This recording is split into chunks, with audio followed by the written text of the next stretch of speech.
Kentucky's done a great job of because they're yeah. Yeah. Mhm. Yeah. Millennials. And Florida, I'm telling you, Florida, between the old people in Florida and the Well, young people in in the Florida. tourists, though, we Yeah. brought Yep. everybody here. The international thing in Miami on that side is always big. I mean, you look at where the epicenters are; they're in big international places. To start, Yep. There's only one way to wake up in the morning. How the heck are you? Yep, that's it. Miller do you know you can clean your own car? and Moulton. Really? Yeah. Wow. The things we're going to learn. Southwest Florida's Fox Sports Radio. All guests appear on the Goldberg Noon Abraham hotline. Goldberg-law.com. Oh, I like It's up to you now. It's up to you. I like it. Now, the best local sports show this town has ever heard. Here's Miller and Moulton. You're live.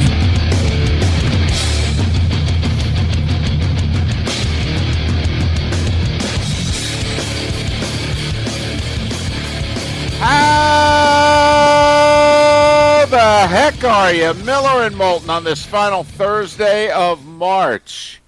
We got a lot going on today. The start of the Major League Baseball season is today. The Sweet 16 games tonight. Can We got a ETCU lot keep going going? on. I mean, East Tennessee State, we told you about them. David's been all over Creighton for a while. Big games tonight. We're very excited. And then again, maybe not.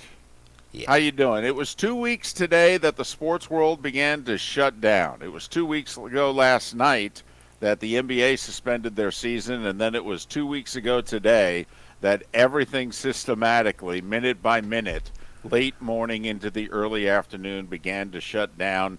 We asked a poll question a week ago, how long does the week feel? Now I'm wondering, how long does the 2 weeks feel?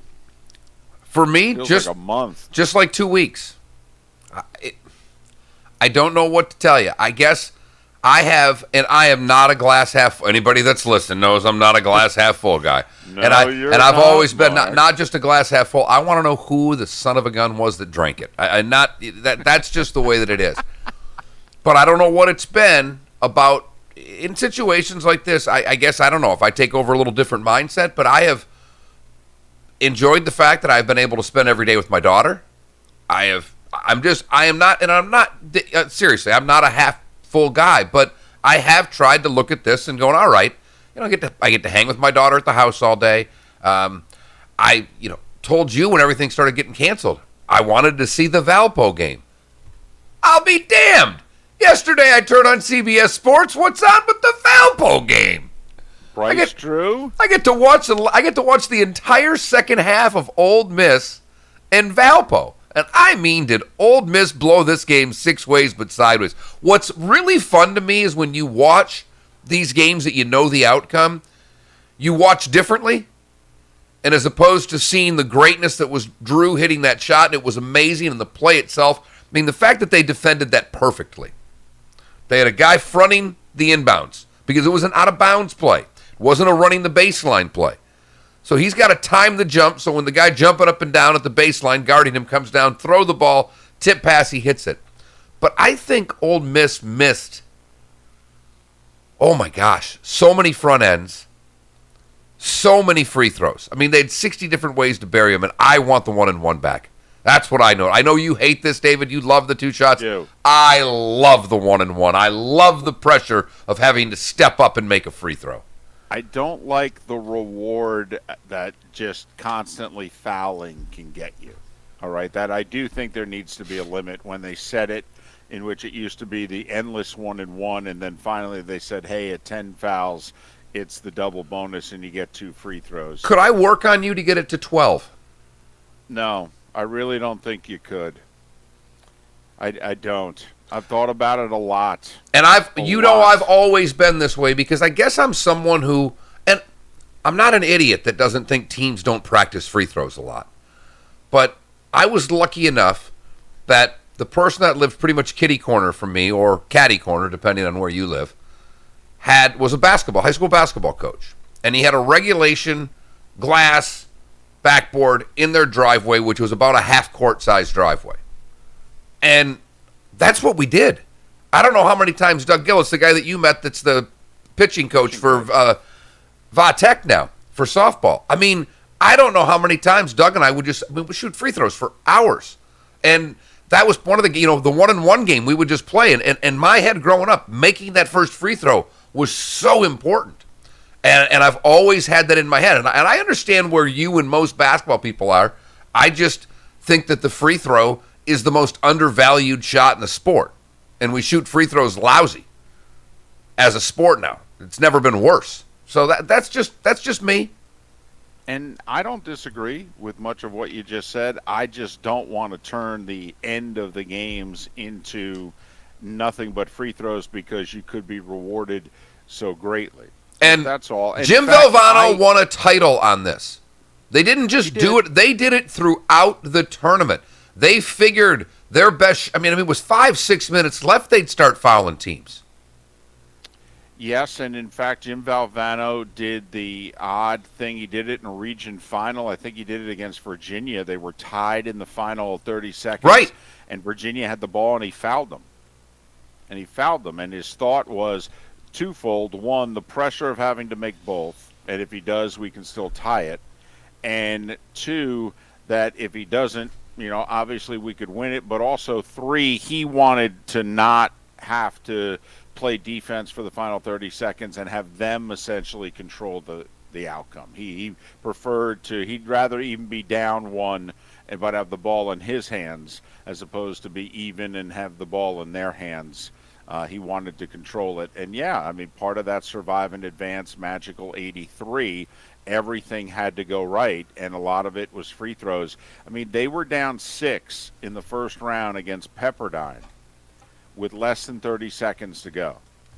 And on back-to-back occasions, Mark, an 84% free throw shooter went to the line to shoot the front end of one-on-ones and missed them. You do need a little luck to win an NCAA championship. We saw it with Virginia last year. You need things to go right to survive and advance. Absolutely. And so it's funny, though, you brought up a topic which we will probably do here coming up in the coming days about, changes. And I think all leagues should actually use, some of what's going on now to actually ponder things you would do differently going forward. Christian or Sam? What? You said that they should all ponder. I said Christian or Sam. Oh, very nice. Very nice. Well, Sam's the one with the current career. Correct. Christians has come and gone. Yeah, but you know what? I don't mind Christian's career. Played a little ball, married well, and now gets to watch his wife work. I think he played this very well. And was a first-round pick. Well, David, that first-round pick, that draft thing, the NFL not slowing down one bit. The NFL coaches and GMs couldn't be angrier. No, not happy. And the NFL is looking at them saying, I don't know what to tell you. We're the only game in town, and we're doing our thing. We are doing our thing. I really believe that it's Goodell with the unknown that is out there, that Goodell just wants to get the draft done because Goodell deep down is thinking we may have to throw a season together. And I don't want to have to 2-3 months down the road go, wow, we've got to throw a season together, and heck, we haven't even done our draft. I really think he knows that this is imperfect, but he's looking at this as this is going to be an imperfect season anyway.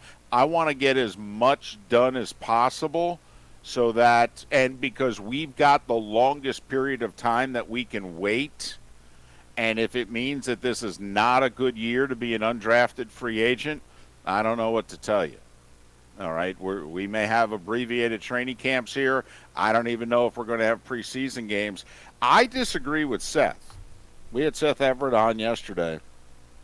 Seth believes the NFL should not release its schedule. I completely disagree. Completely, because the NFL has had strike seasons before. You got to be a little bit older. You got to be our age to remember 81 or 82 and 87. But they've had seasons in which games have started and then there have been strikes / lockouts, and games were lost. And all you did was just cross out. Okay, we lost this week. We lost this week. I mean, in 80, I think it was 7, we lost a game. That's it. We lost one game. They skipped a week, and then they had strike players for a couple of weeks, and then the regulars came back. In 82, they ended up playing only 9 games. They played 2 weeks, and then they went on hiatus for 7. And then they finished by playing the final 7 games of the regular season and moving on. And the schedule was what the schedule was. I actually think the NFL should release its schedule. I would think, if I'm the NFL, that we're going to have football in September. I mean, that's 5.5 months from now. I think we're going to have football in September. Maybe we don't. I don't Maybe know. we don't. I don't know. It's like I had Well, made I the. think we will. I think we will too, David. But again, I don't know. I snapped on, not snap, but I had fun. One of the managing editor of the Big Lead, Kyle something or rather, simply put out yesterday or 2 days ago, and I mentioned it yesterday in the show. How are we? We're sure about putting 105,000 in a stadium in September, and I'm like, man, I don't need that now. I don't need that in March.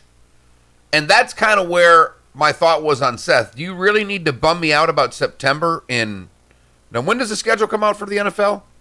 It comes out a week before the draft. Right. So it comes out in 3 weeks. I get Seth's point. I understand it. And maybe he's right. But I guess I would lean with what you're saying, David, because right now, for a lot of us, the only normalcy that's been out there is the NFL continuing. And I get Pat's point. I understand that they want to hire some private investigators, and I understand that they want face-to-face, and I understand that they want physicals, and I understand because of this, mistakes are going to get made. Well, I don't know what he's a front office guy. I know. I don't. So you but can see why he's going to feel the way he does. Right, but I don't know what to tell him. Pat, sorry. Your league's providing far more for this country right now. And the good your league is providing has erased every bad element of what happened a couple of years ago. If it weren't for the NFL right now, what? A third of Americans wouldn't know what or at least a quarter of Americans probably wouldn't know what the hell to do. It's the sanity we have. So putting the schedule out there, to Pat's point yesterday, people are going to want to plan travel to go to games. You know, Right. my Bucks are playing in Vegas. I might want to make that Correct. trip. Exactly. And I think not only that, you could argue you'd probably get really good rates now, booking everything now. Damn straight. I mean, this might be the time to release the schedule and let people book. Plus, also think optimistically. It'd be nice for certain businesses who are having a bunch of cancellations to now all of a sudden start to see, oh, wow, people are booking hotels and this, that, and the other thing. You know, yeah, it's us being optimistic, but we usually are by nature. So I disagreed with Seth yesterday about the NFL schedule. I could argue the draft a lot more than the schedule. I could argue the draft and I could argue free agency, but thank goodness they're going on. I mean, David and I had a conversation off air in the last couple of days in which we're looking at guests going forward. And David is looking because, 32 teams, 32 beat writers. Not like we can't do all of them between now and the draft. And I'm like, boy, Heck. it's a dadgum good point. We'd probably do them twice. Yes, we could. We could probably circle back if we wanted to. And you know what? This might be the year in which we reinstitute our mock draft. I didn't say the listener draft. Media mock draft, right? The beat writers mock draft. One of the better things that I thought we did. That was one of my favorite shows of the year. The reason I would like doing that now is, one, it's in the morning. It would be harder to do. But two, it would force John Cassio to have to get up and work with Giro because I don't think Giro could do that alone, and he's done a great job producing the show. That is a hectic show to pull off everything that needs to be done. Yeah, we might lose Giro, actually, if we do that show. No. We just got to bring in help for him for that day. He can do it. He's got it. No, I understand, but, he's gotten into a nice groove. He's probably enjoying the solace all right, of the studio, and it's nice and calm and all that. I don't know if we. I must say, yeah, I would say for Jiro, this got to be all right because I know for Jiro, who's our producer, 5 to 7, very calm there. No one's around. He's just got to get us on the air. But from 7 on, people start showing up. Not now. No. Not my now. understanding is it's a skeletal crew over at Sun Broadcasting in downtown Fort Myers. We have a brand new, if you weren't with us yesterday, we have a brand new Williamson Brothers Marine and Roofing text and talk line. Brand new number, it's 479-5551. If you're wondering what happened. Oh, sorry, David. 5551 is our number. If you're wondering what happened to the old number, Guillermo did tweet in yesterday and said, David Moulton's lost wallet kidnapped the call and text number. I'll tell you, this is hysterical. Just hysterical. It's only 2 years old. Besides that, really. Whew-wee. Yeah. Does anybody you know besides me find this funny? I mean, does Gary, when he listens and hear the wallet comment, does he chuckle? I know your wife doesn't find it funny. She gets mad at me every once in a while. She sends mean text about once every 3 months because it hits her the wrong way. I have a lawyer friend who's recovered from hip replacement surgery, Bob in New Jersey, and he will occasionally send me a text and throw in something along the lines of, because he listens to the show when he's driving into work and when he gets into work in Jersey, and he will send the occasional text going, well, maybe you can find that with your wallet. 2 things for you. One, the new number David just brought up. 479-5551. It is the new Williamson Brothers Marine and Roofing talk and text line. We emphasize talk because these times, you want to chat, the phone lines are open. Secondly, and we should have been promoting this, we are on Twitch and YouTube. David's mom signed up for Twitch yesterday and watched the show. Internet problems around the house have all been fixed, so we should have a very strong signal. But if you are a Comcast customer, you simply need to take the microphone button on your Comcast remote and say YouTube, Miller and Moulton, and you can watch us on your big screen. I did it yesterday just to check out the Frank Garcia interview. So it's that simple. You have a smart TV, go to YouTube and search Miller and Moulton, and you can watch us in your living room. Would love, and may even give a gift or two. I know we got a few more copies of Vern's book to give away. Any shots? We need to keep one. We need to keep two. Keep one. Two. One for you, one for me. You got 2 left. I don't know. You said you had 5. I don't know. No, I said I had 3. Oh, you have 3. Oh, no more Vern's book. Then, Right. Don't worry. I have other books. All right. You have books. I have books. We can give away a book. We could also get gift cards. We can get stuff. So in other words, if somebody takes a snapshot of them in the living room watching us on the big screen, all right, you'll give them a gift. I want to see the square box of David's noggin on a 70-inch screen. Now, ladies and gentlemen, this goes back many a year, probably a decade. Oh, every bit. We were in our early years of doing Miller and Moulton in our first act, and I believe it was NBC2. I believe it was Waterman Broadcasting.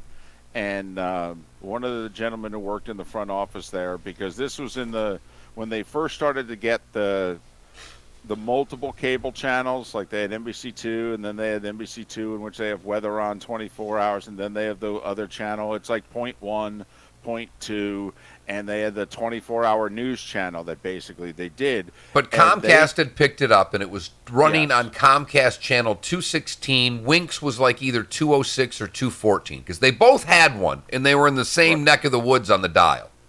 And an executive said, would you mind if we ran your show?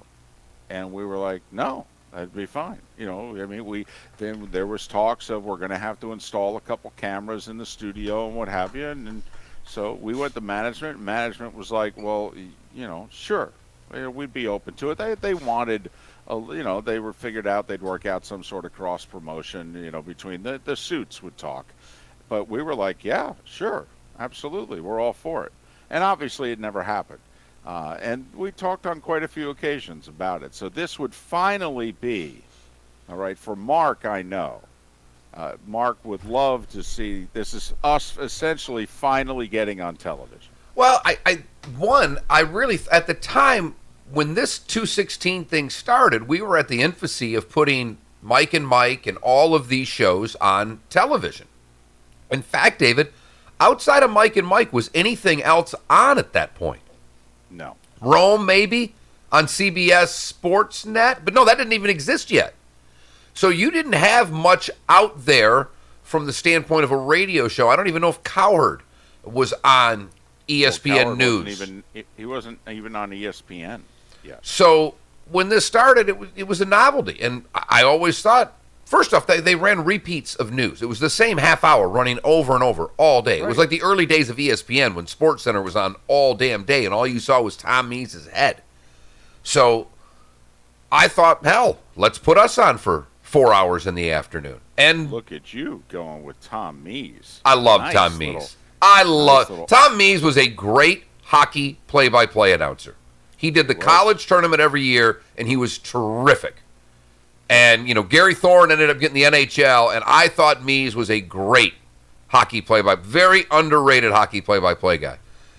So I actually thought it would have worked, because what was on there no one wanted to watch. All you did was turn it on for 2 minutes and go, okay, it's 47 degrees. Oh, it's 72 degrees, whatever. Then you moved away. So I thought it was valuable programming. But now with the invention of the smart TV, it's simple. On your Comcast box, David, you just got to hit that microphone. YouTube, Miller and Moulton. Done.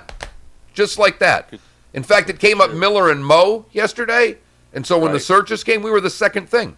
There was something else before you, but it took me like literally 2 clicks, and then bam, Frank Garcia on the television. When I was in 3rd grade, that's how I was referred to in class. There was Mo? another David. Yeah, there was another David whose last name started with an M. And you know how when you're young, everything's alphabetical. Okay, so there was David Martinez and there was David Moulton. So the teacher called him May and called me Mo. Glad that didn't take. Miller and Mo. If you were Mo, I don't know if Danielson would have hired you. Because he doesn't believe in momentum. Nice. Well played. That's outstanding. He has stuck that in my head every time I hear a broadcaster, particularly in football, because I do believe a little bit of swings, and I don't know if momentum's the right word, but in basketball, there's a flow to a game where teams get going. I don't necessarily think it's the same in football because of Gary's explanation. It's just too hard for me to buy anymore. But I do think that there's some of it in college basketball because it's the last place that I think a crowd can affect a game. And I just look at basketball as it's not momentum, it's runs. All right? The game. Fair enough. The game leads itself to runs. Miller and Mo.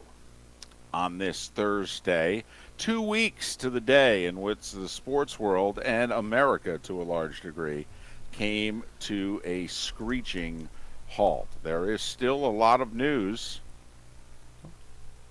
I was just waiting. I was just gonna. Well, you raised your hand. I was about to make a point, but you were finishing a sentence. See, that's why I like to be able to see you because I don't cut you off. I was stopped. Sorry. I was just going to say, and we have a poll question already. I was just excited. We did work before the show today. We have the starting five, and we have today's poll question, along with, I thought we had a great poll question yesterday about Mark, who beginning today is teaching his daughter.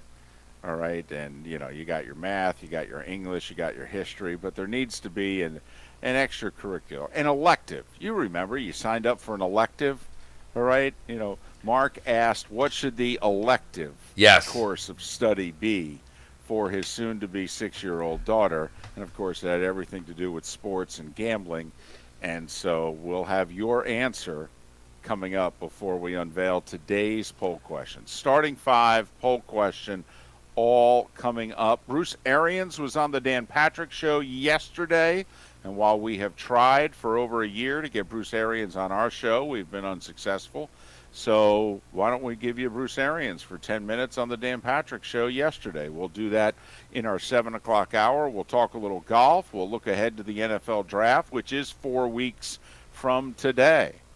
All on Miller and Moulton, or Miller and Mo, if you call the Hey, show. Mo!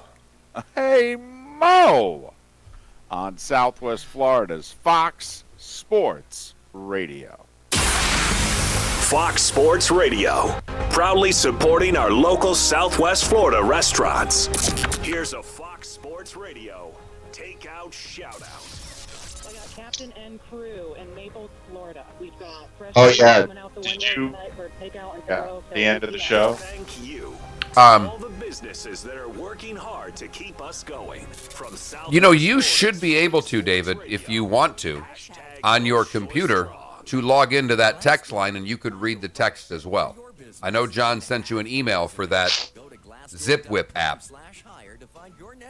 Yeah, I did it yesterday to get it started. I haven't done it since. So there are great pictures of the two of us on people's big screens. To access the latest developments from Wink News on the coronavirus story, as well as all your favorite What's funny, like, CBS network shows. it's interesting when I'm seeing the pictures because it does look like it looks a lot more legit than it does when I'm looking. You know, when we're looking at this little screen, it looks like a computer. You know what I mean? You trust and want Wink Right. News. Boaters Landing is the largest Key West boat dealer. Visit Boaters Landing to check out the Key West quality, comfort, and unsinkable design. And take advantage of Yamaha's Reliable Choice sales event. Now you can get 5 years of warranty protection on all eligible Yamaha 4-stroke outboards at Boaters Landing. But you better hurry, it's ending soon. I just forwarded you one of the texts from the text line. For over 30 years. Listen to the Dan Patrick Show at work. Never boring, that's for sure. Streaming 24/7 at foxsportsfm.com. Have you or someone you know been taken advantage of or preyed upon by storm chasers who are out of the area? One of the texts. I can imagine the look on Mark's face when David mentioned the mock draft. Listener mock draft. 4 seconds of silence. LOL. Yep. Shingle, tile, or metal, we do it all. We're an Owens Corning preferred contractor with an impeccable track record. Yeah, they could clip my face of that right there. You could find that clip and just zero in on my face the same way they did with Fauci when whatever Trump said there and he starts half laughing. Right. You paid or help you with financing if needed. Call me today to get a free 20-watt solar attic fan with your new roof. Call me at 692-9732. That's 692-9732.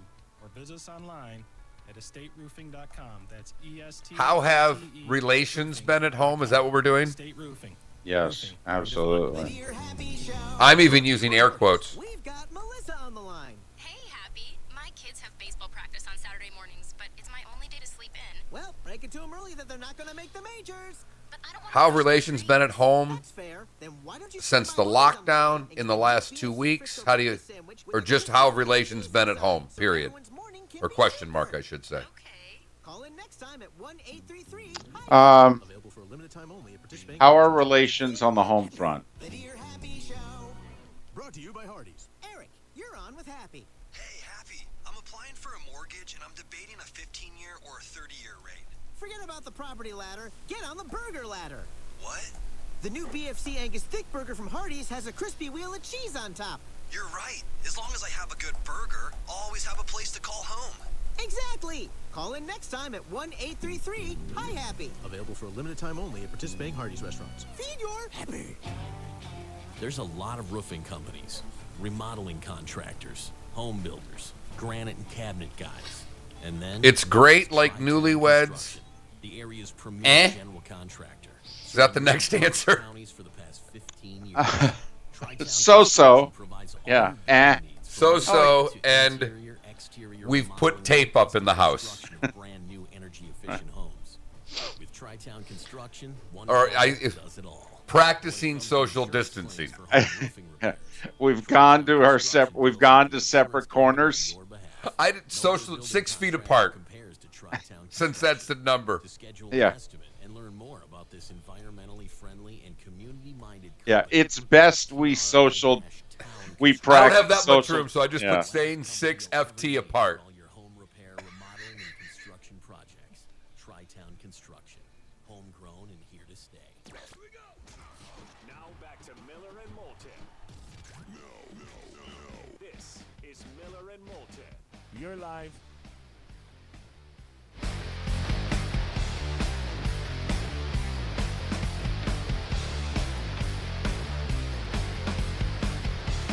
It is 6:30 straight up.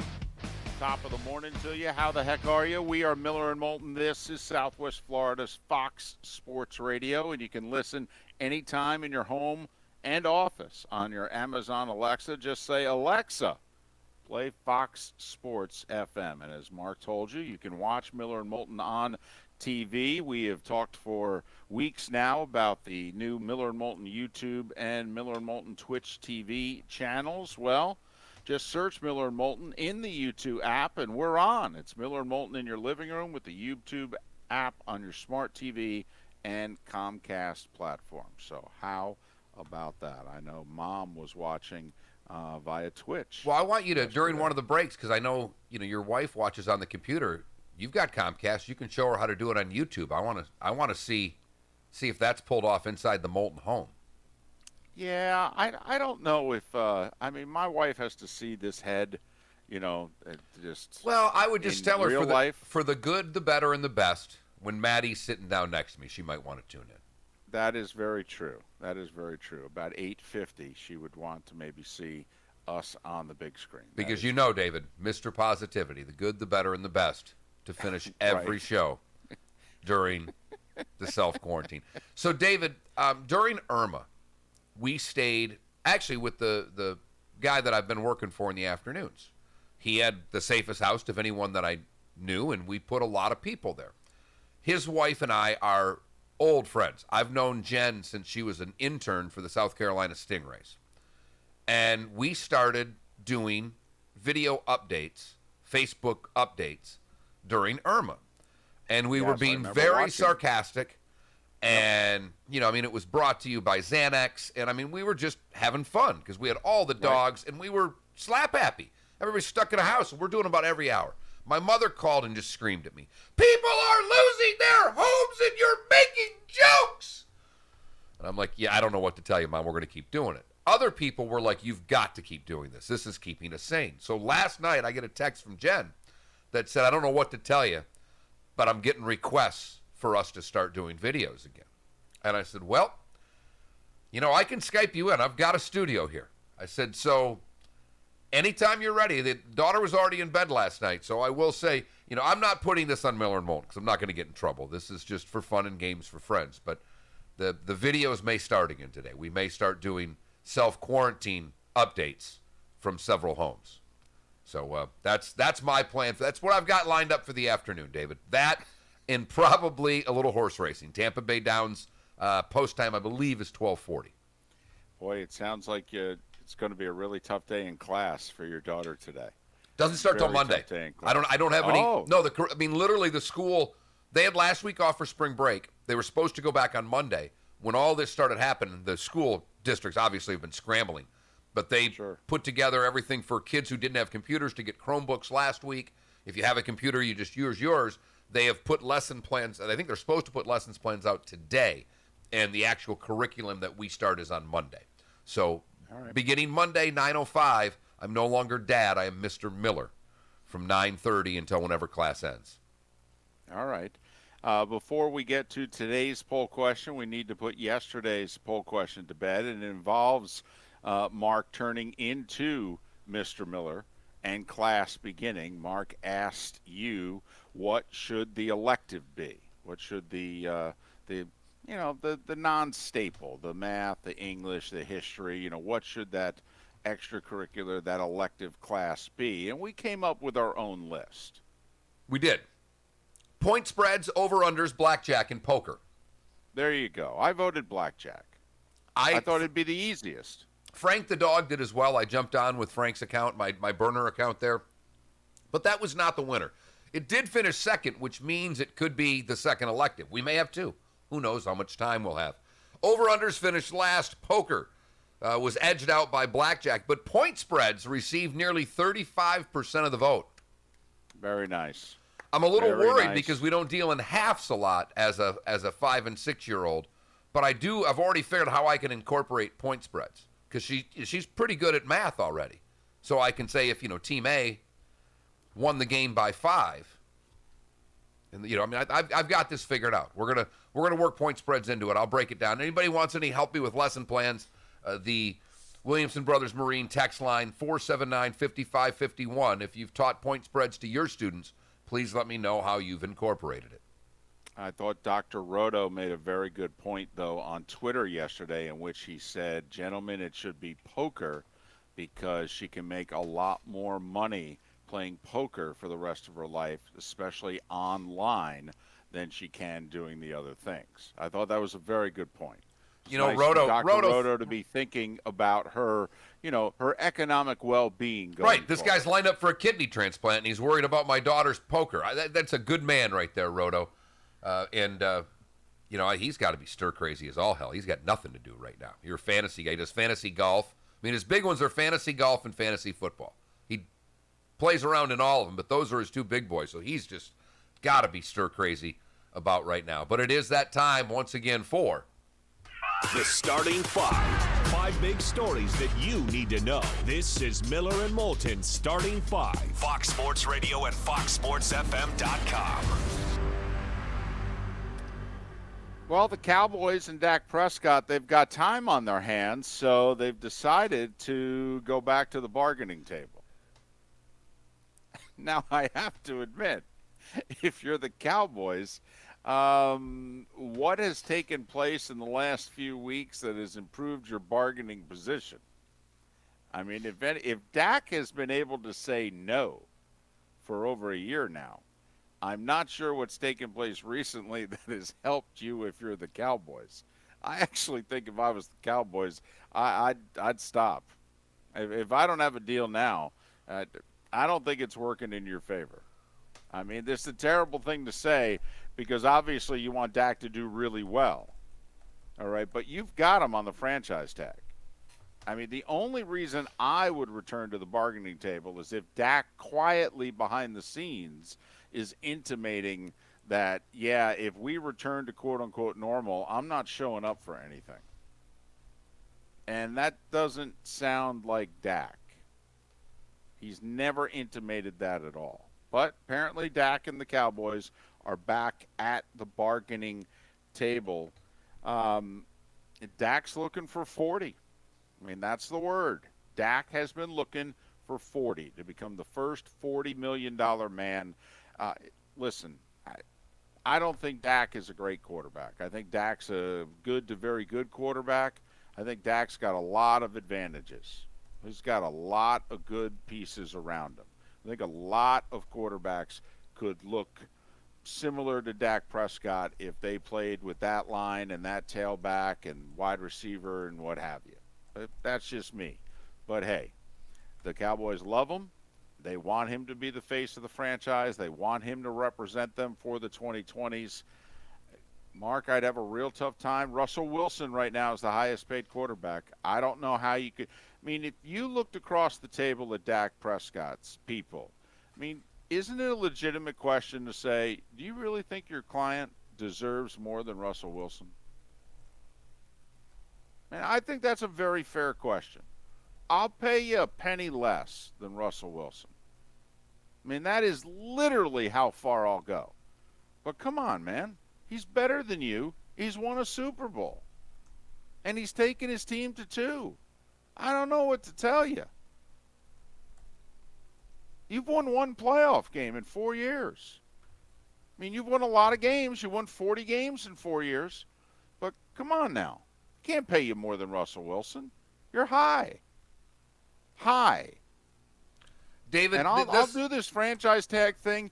And, Dak, you need to think long and hard about whether or not you want to be the quarterback of the Dallas Cowboys for the rest of your career. Because I got 2 years to find somebody else. I mean, seriously, I'm not paying you more than Russell Wilson. Not doing it. And I was one of those guys that, for whatever reason, I never bought into Russ being one of the top 5 quarterbacks. I just didn't see it. And this year was the year that I think I had an egg all over my face, in which it just finally hit me. I watched enough to go, wow, this guy's incredible. I don't think Dak's in the same area code as Russell Wilson. Not even close. But we all know the game. No, the I game got is you. whoever comes later on the negotiating trail, they just get more money, whether they're better or not. I mean, Kirk Cousins is almost making Aaron Rodgers money. I mean, say that out loud. No, but I will say this for Kirk Cousins. He was the free agent at the perfect time. Dak's actually trying to do this with his own team, and I don't think Dak has the leverage to do it. If he was out in free agency, David, it would be different. But look at Tom Brady was out there. It looks as if there was 3 teams looking for Tom Brady. Maybe there was more. Maybe a few more kicked the tires. But it's starting to look like there weren't that many. If Dak was a free agent. Now, he's younger, so maybe more teams would be interested. But I don't think Dak would have the demand that even Kirk Cousins did in free agency. Now, I will say right now, since they're playing the franchise tag game, he could become a free agent for the 2022 season, and it will be interesting to see what it looks like by then. But Dak and the Cowboys are back at the negotiating table. Anybody catch the new Rams logo? You know, David, we did a couple weeks ago, and you mentioned it, and I said, come on, this is the 3rd logo. This isn't it. A friend of mine by the name of Trent Dunn, local guy that's done marketing, good man. He tweeted it out yesterday, and he said, doesn't this look more like the morning show's logo, Wake Up LA, than it does the LA Rams logo? Yeah. And I thought that was the most accurate description of that logo. It looks like a morning television show on a news channel. Well, Eric Dickerson is bothered by it, and he is vowed to meet with the Rams to get them to change it. Now, Eric, I don't know what to tell you, but they've spent 2 years working on this logo. They ain't changing it. All right? I mean, we're going to have to get used to what it is, but apparently it is not going over well in Los Angeles. And listen, Mark, I would look at it this way if I were the Rams. Hey, we've got a lot of people complaining. Maybe we have a lot of fans after all. That's the way I would look at it. Rob Manfred gave an extensive sit-down interview yesterday in which he has said, hey, we're going to play, and we're going to play as many damn games as we can. We want to play 140, 150 games even. I don't know what baseball's thinking. I got to be brutally honest. I don't. Now, their only way to do it, Mark, is a lot of doubleheaders. A lot of doubleheaders. And my guess is then they may have to have expanded rosters for most of the year. Certainly to start the year. I mean, they're talking 30-man rosters to start the year, which I'm in favor of. I don't know how you do it without, because, you know, these executives talk about we're going to need a month to get guys in shape. You really think Major League Baseball is going to give their players a month to get ready for the season when the time comes? Heck no. No. Not a chance, David. No, not a chance. I think they're going to give them, at most, they'll give them 3 weeks. They'll give them 2 weeks of conditioning, and then they'll give them like 5 days to go play some games against other major league teams in simulated games or this, that, and the other thing. I mean, at most, I think they'll give them 3 weeks. But Rob Manfred said that he and Major League Baseball and the players are both hell-bent on playing, quote, as many games as possible this season. It does seem, Mark, and we brought this up with David Sampson when we had him on earlier this week, you know, there are a couple of serious issues to negotiate here with this abbreviated season. One, if you're scheduled to make $20 million, are you going to make the full $20 million, or are you going to make a prorated version of the $20 million? Well, they've decided you're going to make the prorated version, which also means, by the way, that if there is no season, players will get nothing. But the one thing the players were insistent on is service time. And even if no games are played this year, everyone will get their full year of service time. Now, I want everyone to just think about what David just said here. because I want people to think of it in terms of the NFL just passed a 10-year deal that a lot of people questioned for a lot of different reasons. Baseball's had the smartest union in sports forever and still does. It's why there's no salary cap. It's why they continue to get $300 million contracts, even though we can't comprehend why. And look at what they did here. They sacrificed they could potentially sacrifice a year's pay. But what did they do it for? For the year's service time, so that more players get out of their current contract to make more money sooner. Correct. And arbitration earlier and all that. The only players, Mark, that will not get full service time for this year are rookies. So someone who has not played in the majors before, if they end up playing in the majors this year and say there's only a 90-game season, they will only get credit for 90 games. They will not get credit for a full year. They will only get credit for 90 games. So expect to see a lot of rookies because they won't reach free agency sooner. And also, think about that statement from the players' union standpoint. Who does that work out for? Not just the big boys, but all of the rank and file that are currently playing. They took care of their membership. I just find that a very interesting case study of the difference between the NFLPA and the MLBPA, David. And finally, it looks as if, it's not official, but it looks as if Ndamukong Suh is coming back to the Tampa Bay Bucks on a one-year, $8 million deal. Word is that Suh, with the Brady signing, thinks that the Bucks can win, and secondly, loved playing in the Todd Bowles defense last year. So if you think about it, Tampa Bay, which finally, first time in a long time, put a defensive line together last year which could rush the passer. They've brought everybody on that line back. And that, Mark, is the starting five. 5 big stories that you need to know. This is Miller and Moulton Starting 5. Fox Sports Radio and FoxSportsFM.com. At 13 minutes before the top of the hour, on the other side of the top of the hour, we will replay. Bruce Arians was on the Dan Patrick Show yesterday.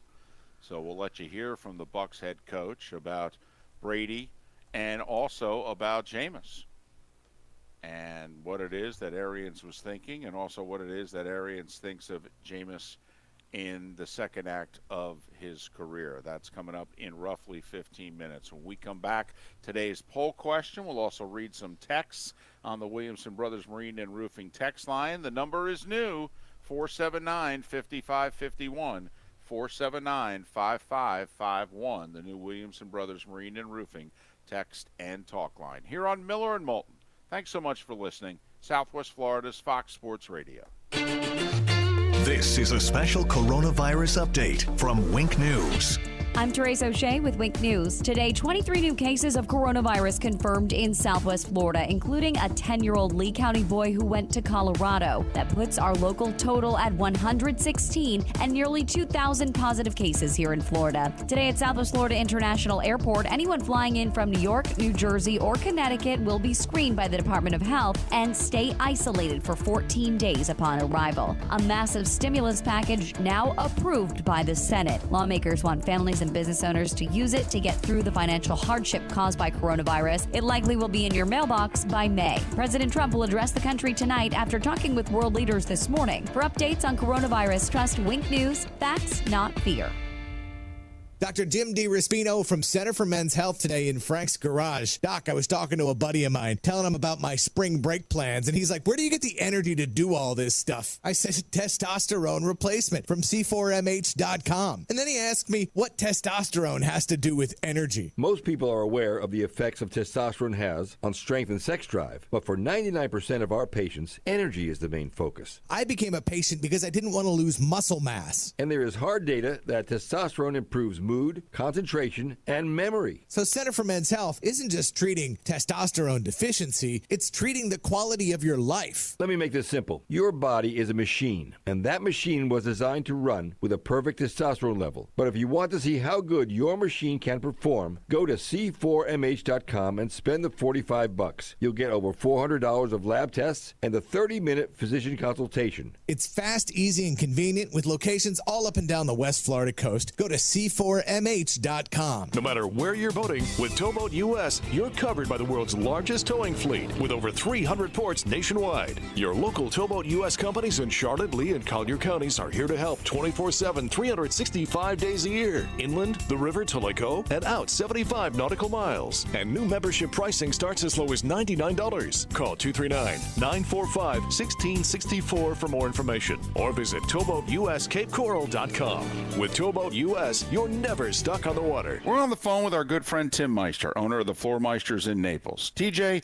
we hear you've added several new colors of Core-Tec to your great lineup of products at the store. Tell us more about that. We just ordered 5 new colors of Core-Tec for our stock. All nice, light, beautiful colors for Southwest Florida. That'll bring our total of 55 colors of Core-Tec in stock every day for purchase and take home. And it's not just the many colors of Core-Tec that you also have other Core-Tec products as well. We also carry the Core-Tec Stone product. Looks like tile, looks like stone, but it's Core-Tec, so you get the softness, quietness, and the easy installation to go with it. We also have Core-Tec Wood, look of wood, real wood, but with a more stable core for Southwest Florida's humidity. If you haven't been to the Floor Meisters, you really owe it to yourself to visit the store. 6281 Naples Boulevard, right next to Costco, or go online, floormeisters.com. That's floormeisters.com. Do you like me? Like Miller and Moulton on Facebook. Just search Miller and Moulton. Would you like that? You should be driving a Kia from Galliana. Galliana Kia. We're here, we're open, and we're on a mission to make a difference. At Galliana Kia in Fort Myers, we'll pick up and deliver your car for service, and we'll deliver any new or pre-owned vehicle anywhere in Southwest Florida. And right now, you can buy a new Galliana Kia with 0% financing for 72 months, plus no payments for 120 days. 2020 Kia Soul or 2020 Kia Forte. Lease for just $99 per month. That's right, a new Kia Soul or Forte for $99 per month. Want to sell or trade your car fast? Go to GallianaKia.com and submit a trade valuation request. In minutes, we'll make you an offer to buy your car, even if you don't buy a car from us, and we'll come pick it up. You should be driving a Kia from Galliana.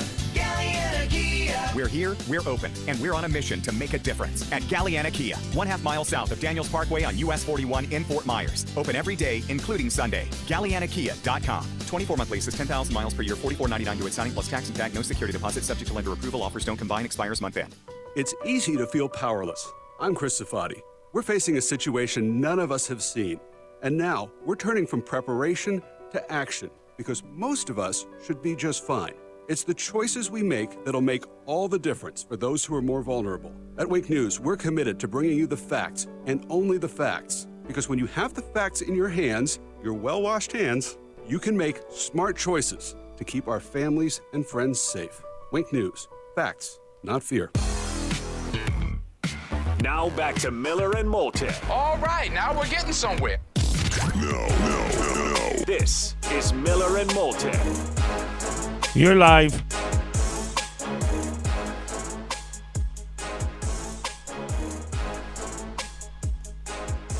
Seven minutes before 7 o'clock, top of the morning to you. How the heck are you? We are Miller and Moulton, and this is Southwest Florida's Fox Sports Radio. We're streaming at foxsportsfm.com. Still working on the mobile app. We know that with our binge TV bracket busters, that when they put it on the mobile app, that it took away your ability to be able to listen to the show via your phone. We're working on that. All right, the new text line this week, fixing the mobile app this week. We're, this station usually just lays in the weeds in the building. We're putting some people to work this week. And nobody's at work. I mean, that's the fact. Everybody that would be doing this stuff normally at the Fort Myers Broadcasting Building, there's 2 floors. Downstairs is basically Wink News and the radio stations. People who are reporting and working. The Wink News people there show up. Every radio station in the building, I think the music station jocks still, from what I understand, the jocks from the music stations are coming in. A couple of producers for the talk stations are coming in. I think Trey on 92.5 comes in to do his show in the afternoon. Drew's doing his remotely. We are doing ours remotely. But the entire upstairs, which is the entire sales and promotions and accounting and every other person, that floor's empty. They're not there. So the ones that handle these type of things aren't at work. They're working remotely. They've got a lot to do. And I don't really believe that Fox Sports is at the top of the priority list when Wink News is part of the building. Given the fact that we are in a pandemic, I would think the news part would, be a little more important than our mobile website. But they're on it. They'll get there eventually. In the meantime, just go to your go to your remote control for Comcast, hit that microphone button and say, I want to watch Miller and Moulton on YouTube. Kind of like, just imitate an old MTV commercial. Like you're Billy Idol going, I want my MTV. Yes, exactly. I don't know if that was Billy Idol or Peppa Pig anymore, David. If you go to foxsportsfm.com, take part in our Binge TV brackets brought to you by Brooks Gourmet Burgers, Jimmy P's Chard, and France Eye Care. And some TV shows pitted against one another, 1 through 64, 4 regions. And please vote. And also vote in our poll question. I love this poll question, by the way. Back-to-back good ones, Mark. Well done. Well, it has been 2 weeks, as David says, since this all started. So the question is, how are relations on the home front? 3 answers. It's great, like newlyweds. So-so.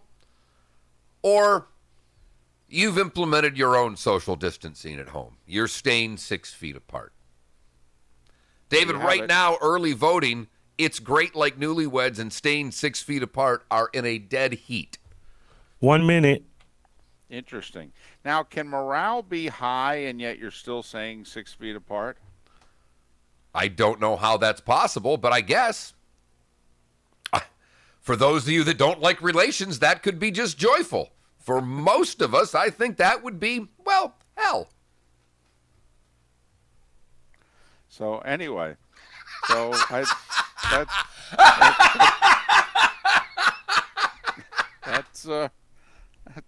wow. My answer's complicated then. Who knew? Miller and Moulton. Bruce Arians was on the Dan Patrick Show yesterday. All right, we'll replay that interview for you. Thank goodness. Coming up in just a few moments. Ron Cyrack to talk a little golf, and we'll look ahead to the draft as well. Miller and Moulton. Stay away! We are Fox Sports! The Dear Happy Show. Brought to you by Hardee's. We've got Melissa on the line. Funny. Hey, Happy. My kids have baseball practice on Saturday mornings, but it's my only day to sleep in. Well, break it to them early that they're not going to make the majors. Well, but I don't want to crush their dreams. Well played, David. That's fair. Well then why played. don't you swing by God Hardee's on the way damn and it, get the that new was funny. BFC Frisco breakfast sandwich with a crispy wheel of cheese inside, so everyone's morning can be super. Okay. Call in next time at We'll know if your wife 1-833 listening. Hi Happy. Come in right now. I'm going to watch a limited time fork only if at you're participating right in the Hardee's neck. restaurants. Feed your happy. The Dear Happy Show. Brought to you Yeah, by she's Hardee's. working out on the You're treadmill on with right Happy. now. So Hey, Happy, I'm applying for a mortgage and I'm debating a 15-year or a 30-year rate. Forget about the property ladder. Get on the burger ladder. What?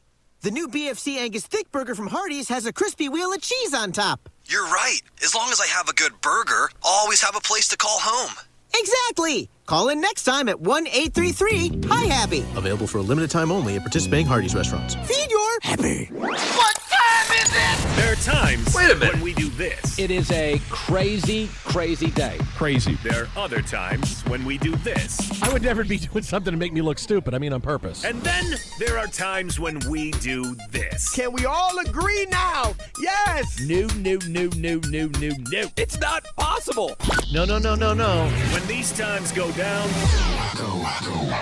So, David, you'll we're find it here on Fox Sports Radio. Pool need a checkup? Call the doctor, the Pool Doctor. Hi, Dr. Mark here. Do the math. Taking care of your pool is probably not a good use of your time and money. free $50 Bonefish gift certificates when you sign up for one of our award-winning weekly service plans. We're a family company, and for over 40 years, we've been doing business right. The prescription is the Pool Doctor for award-winning pool service, repairs, and unheard of $39 diagnostic calls. That's mypooldoctor.com or 239-574-1133. State certified CPC 057088. WFSX AM from Naples to Cape Coral and all of Southwest Florida. 103.3 Fox Sports Radio. We are Fox Sports! Here's what's trending now. Brought to you by the Center for Men's Health. C4MH.com.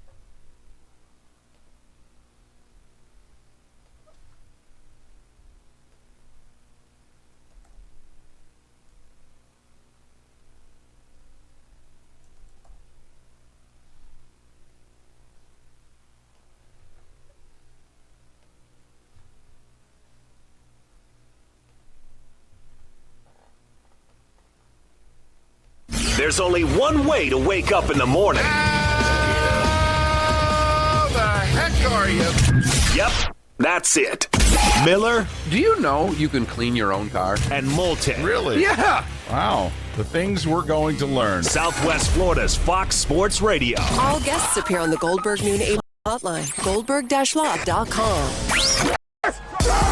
Oh, I like it. It's up to you now. It's up to you. I like it. Now, the best local sports show this town has ever heard. Here's Miller and Moulton. You're live.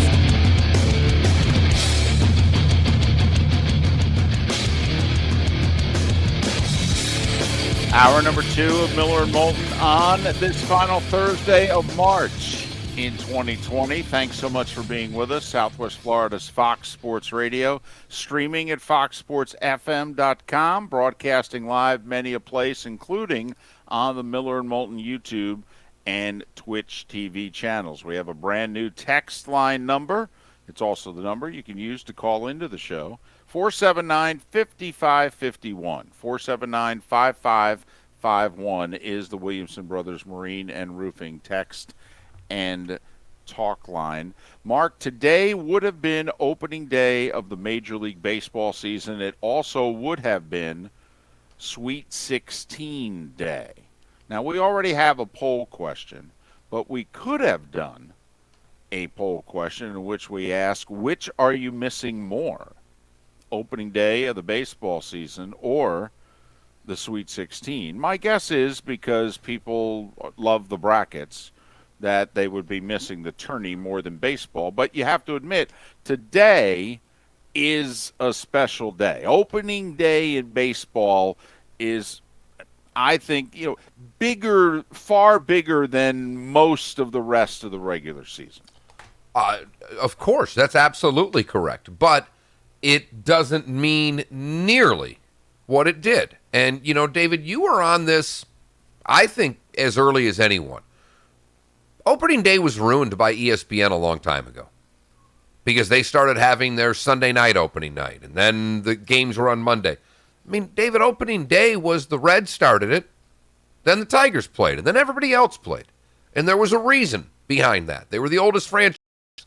And baseball is a sport that loves its history. And they threw their history away for television, like many sports did. But none of the other sports revel in their history quite the same way that baseball does. And when baseball quit caring about their opening day, I quit caring about their opening day. Doesn't mean nearly as much to me, even though I'm now quickly approaching the baseball demo, that it did when I was a kid. The other thing that I believe that baseball has gotten wrong is I think it's ridiculous that today was supposed to be opening day. Today's March 26th. And it's Thursday. What are they thinking? Well, what are they thinking? I don't know, David. I mean, I don't know why you'd... This is the final week of spring training, Mark. That's what this is. Right. You don't play baseball in March. You don't. Hey, look, to me, baseball season should always start the day after the national championship in basketball. They play that on a Monday night, Tuesday, all day. Talk about the game, but by 1 o'clock, we're playing baseball. But they had to jam the Thursday in because, David, it's all about Sunday Night Baseball on ESPN. You know I'm right. You can shake your head all you want, but you know that statement is accurate. Sunday Night Baseball is why they changed opening day. And By the way, don't blame ESPN, though. Blame Major League Baseball. Oh, yeah. I mean, all ESPN did was ask. I mean, they said, hey, how about this one-off and have the first game be the night before, quote-unquote, opening day? And Major League Baseball went, oh, okay. Don't blame the four-letter network. No. They just asked. Hey, game day goes wherever they have to go for that week 0, right? How hard would it have been to say, no. Where we want you guys is we want you guys to do your live show starting right after SportsCenter ends at 10. At 11 a.m., I want baseball tonight on the streets of Cincinnati for the parade. That's how we're going to do this. And then we'll give you the Yankees or the Dodgers or the Red Sox or the Cardinals or the Cubs at 8 p.m. But I want 3 baseball games. I want a 1, I want a 4, and I want an 8 with another baseball tonight before the 8. And then if you want to play one out west at 11, we'll play 4 of these suckers. But that's how they should have done it. You're absolutely right, David. But today would have been opening day of the baseball season. The commissioner last night in an extended interview said, we're going to play this year, and we're going to play as many games as possible. He's talking about playing deep into the fall. I mean, he's talking about playing deep into November. Yep. That'll look good.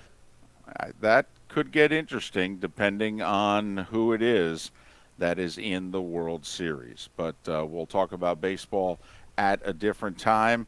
Let's return our focus to football. Bruce Arians, the head coach of the Tampa Bay Buccaneers, 67-year-old Bruce Arians. He's not going to be around much longer. All right, he wants to win and win now. And they went with Tom Brady at quarterback. He was on the Dan Patrick Show yesterday, was the Tampa Bay Buccaneers head coach. This lasts about 10 minutes, and then we'll get your thoughts on what Bruce Arians had to say on the other side. But here's B.A. yesterday on the DP Show. He's the head coach of the Tampa Bay Buccaneers. My Buccaneers, Bruce Arians, on the show. Anything new in Tampa to talk about, Bruce? Not much, Dad. Not much. Things are kind of quiet. You know what I mean? Yeah, that's what I heard. How'd you take yesterday's press conference? What did you take away from Brady? It's hard. It's probably the first one for me where everybody's on telephones and there's nobody. You can't answer questions face to face, so it's kind of really weird. But yeah, Tom is Tom. He was I thought right to the point and just like he always is. When did you know he was interested? Really, just that night. That late night phone call, and I felt the excitement in his voice and say, "Damn, we got a shot." Wait, but how's that work? Does it come up with a number that's private number? Does it come up TB12? Yeah, we were hooked up through his agent, and okay. So everybody's number stayed safe. So this was like a week and a half ago when you guys first made contact? Yeah, I think it was last Wednesday night around 6:30. Because I was sometime in the evening. I was wondering if he recruited you or you recruited him. Like, did you get a feeling at some point? Wait a minute, he's selling himself to us. Yeah, I really did. I really did. And that's probably what shocked me the most and got me the most excited. It was a great conversation about a lot of different things and different change in his life. After 20 years and moving his family to a great town and all those things. Is he moving the family to Tampa? Yes. Are you going to help? Do you have a guest house for him? How's this working out here? No, guest house for me. I think they'll have plenty of options, but there's some really good properties and to settle the family in. How nervous are you to have Brady as your quarterback? Really not at all. It's very relieving. Somebody that I know is going to grind it out harder than, probably anybody I've had since Peyton. Ben grinded. I mean, just the great ones just grind it out, and they're going to be prepared on Sunday. And and then not that Jameis didn't grind it out; he worked his tail off. But to have a guy that steps in the huddle, and everybody just goes, "Whoop, stand at attention, let's roll." I was also wondering about your offensive philosophy. You love to throw the ball down the field. No matter where you've been, you're usually first or second in average yards per attempt. Will that continue with Brady? Well, yeah, I think Tom put it probably the best. He's going to throw it to the guy that's open. If the deep guy's open, we kind of look down there first on a lot of things when we get the right matchups. But we probably run the short control passing game as much as anybody in the league. Especially out of empty sets, and always have. It's a staple of what we do. And then just, hey, we're gonna run the ball, take those deep shots when we can. Back in February, you were quoted on NFL Network as saying, quote, "The Bucs had a plan at quarterback." Was that plan different in February than it is today? No, it was just take everybody that we think might even hit the market, grade their entire year's work, some even into last year, and let's get a list of who we think would improve us over Jameis. And we really went through about 8 guys and came up with 2. You had Teddy Bridgewater as the backup plan? Yes. It's a good plan to have there, Bruce. Yeah, well, it was amazing to think that those quarterbacks would all hit the market this year. But we were more than ready to try to work and fix Jameis. Do you like being known as the quarterback whisperer? No, that was my old football coach, Jimmy Sharp. When we started writing that book, he came up with the title, and I couldn't say no to him. Wait, so you do you don't shy away from it, but you don't have business cards or you don't introduce yourself as, hey, quarterback whisperer. No, not at all. I've been very, very blessed to have been around some really, really good ones in my career. Well, you coached Peyton, Ben, Carson Palmer, Tom. What's the common trait that you look for in these quarterbacks, or you find? A guy that gets left out in the I thought was a hell of a player was Tim Couch, and then he just got broken up. Andrew Luck. I mean, they all whatever they're playing, they're going to win. I don't care if it's dominoes, tiddlywinks, shooting pool, playing golf. They're going to win, and if you're their partner, you better play your ass off. But I worry about these younger quarterbacks when they come into the league, Bruce, where, Peyton struggled. Tony Dungy was on the show recently, and he said, look at Peyton's numbers first 5 years and look at Jameis Winston. They struggle. We don't have the patience anymore, and it feels like if it's Blake Bortles, if it's Mitchell Trubisky, Ryan Tannehill, it's going to be Jameis. You have to fail before you succeed, and the question is, can you still stay in that same city with that same team, or do we move on? It feels like you got 2 years, maybe 3 at the most, to prove yourself. Yeah, I think it's always been that way. The thing with Peyton is the numbers didn't equate to the winning. When you're winning, the numbers, who cares? He goes 3-13 and then 13-3. So it was like, hey, that's good enough to win. But what happened was we got a damn defense, the second year. And, the one guy never got credit for that turnaround was Cornelius Bennett. And it's kind of like Tom. When Cornelius Bennett came into our locker room in Indy, everything changed. Hey, he was a great player. Actually, an underrated player when you think about it, Bruce. Mm-hmm. Yeah. Now, how do you work with Brady since you can't be, how do you work remotely? Yeah, it's going to have to be creative. The beautiful thing of technology now, being able to have everything on computers. And he's still like me. A computer for him is a playbook and a pencil. So getting him all the information, he's so smart. It'll be easy for him to digest it, equate it,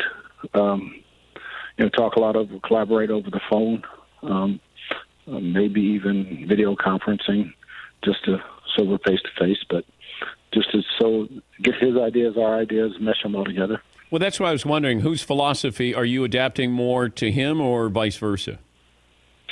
Probably vice versa. It's a lot easier for a really smart guy to learn something new than 20 other average learners to learn something else. They know the offense. Those other guys know the offense. And it's a lot easier for Tom just to switch some verbiage. Should we have the draft? Can you do your job? Can your scouts do their jobs? Your GM do his job? Oh, I don't think there's any doubt. I mean, the only thing we're missing are the visits, getting some guys on the board. But even then, you can still call guys, get that information, FaceTime them, and put them on a blackboard and ask them questions. So you can get all the information. You just got to work harder. What are we going to do with the uniforms? Man, I can't wait to see them. Well, give me an idea, because I didn't like the ones you had last year. I mean, can we go back to the classic 70s? I think once the helmet rule changes next year, we might have some creamsicles and some throwbacks, which I think are the best uniforms in the league. But I think the new ones are going to be really, really sharp, more classical. Yeah, but I worry. Can't wait to see him. I just worry about how Brady looks in this. This is really all about Brady, and I just think the creamsicle. It just Giselle likes the creamsicle. Yeah, I'm with you. It's just going to have to wait a year. Now, why do we have to wait a year with the helmets? I think next year that you can have two different helmets. It was a safety thing. Okay. I don't know how the same damn helmet. One's white, one's pewter. You got a lot of good problems there, Bruce. Got a lot of good problems. If I would have told you a couple of years ago when you were retired, hey, by the way, you're coming back, you're going to coach Tom Brady, you would have said what? What are you smoking, bro? It's going to be fun. My Buccaneers. We're going to the playoffs, Bruce. Yes, indeed, brother. Yep. Yes, indeed. All right. Hey, good to talk to you. Thank you again. Thanks, Dan. That's Bruce Arians. On the Dan Patrick Show yesterday morning. And, Mark, I'm all in. I agree with Dan Patrick. And obviously Arians is going to agree as well. I think they're going to the playoffs. I really do. I'm in. David. I think they go. You're in? Yeah. And absolutely. I'm not? I'm a season ticket holder. Well, but I don't know if you did that for business purposes or not. I mean, we could put an over-under as to how many games you go to, and I'll put it at 2.5 and go under. And interesting. It's a great schedule, though. It's interesting because I did get my seat relocation package and my window to buy additional tickets to certain games before they go on sale to the public. So your 2.5 is probably going to be well over because I'm going to buy additional tickets for things like the Packers game and the Chiefs game so I can sell those and still go to the game. The question is, do I buy Maddie a number 12 Brady Bucks jersey? And if so, actually, that's not true. That can't happen. My wife would never allow it. I don't even know why I brought it up. She still doesn't like him, even though he's in Tampa. You won't let she won't let the dog wear a Jaguars collar. You think she's going to let her only child wear a jersey that is not a Steelers jersey? No, I think we're pretty much stuck in the Heath Miller jersey for life. I don't even know why I brought it up. That was a stupid statement on my part. Absolutely stupid. I mean, man, oh man. I mean, maybe the next quarterback after Ben. David, if I were to get her my daughter, the Brady jersey, I would completely have to change the answer that I put down to the poll question. Yes, it would become social distancing. It would go from A to C in a nanosecond. Yes, and in fact, she may say there's a D. We're on to Cincinnati. That's how far removed you would be. How are relations on the home front, given the situation we are in? That is our poll question today. How are relations on the home front? Right. 3 choices. Yes. It's great like newlyweds, so-so, or staying 6 feet apart, which nearly half of you have answered right now. That's my answer. And what's morale is high. I still think you can have morale high, yet still be at a safe distance, which is what I contend is going on here in the Moulton household? I got nothing for that. I've got nothing. I think that's... You don't think you can have both? I don't know. I've never been in that situation. I don't even know how to answer. That is so foreign to me, David, that I have no idea what the hell you're talking about. You know, I had a relationship like that once. You know what it ended in? Divorce. Divorce. I don't know if morale was ever high, but relations weren't great. Well, it was at some point in time anyway. Thank goodness there wasn't a coronavirus outbreak then. Holy 479 cow. Wow. 5551. No truer words have ever been spoken.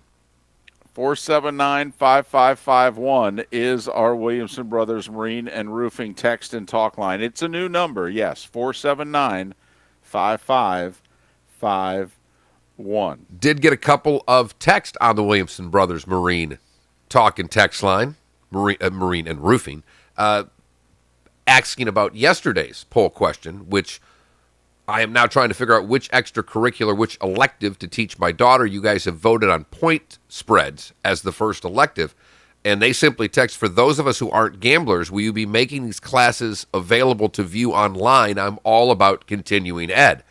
Absolutely. I really think the Twitch and YouTube stuff, that because David and I are going to start getting bored soon. We are. And, you know, I talked to John Cassio, our executive producer who books all of our guests, and I said, hey, you know, David and I were talking, when the draft comes, David and I are going to be live on Twitch and YouTube for the entire thing. And he's like, really? That's great. I'm like, yeah, what the hell else are we going to do?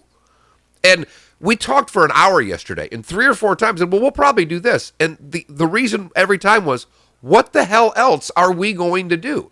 So I even thought about, like, with the racing, I might reach out to Kurt Becker, who's been gracious with his time on our show, and saying, Kurt, you got Skype? You want to come on for an hour? And we're going to give people we'll put it up on the YouTube and Twitch. You can send it whenever you want. And we're going to watch TVG together, and you're going to help us break down horse racing.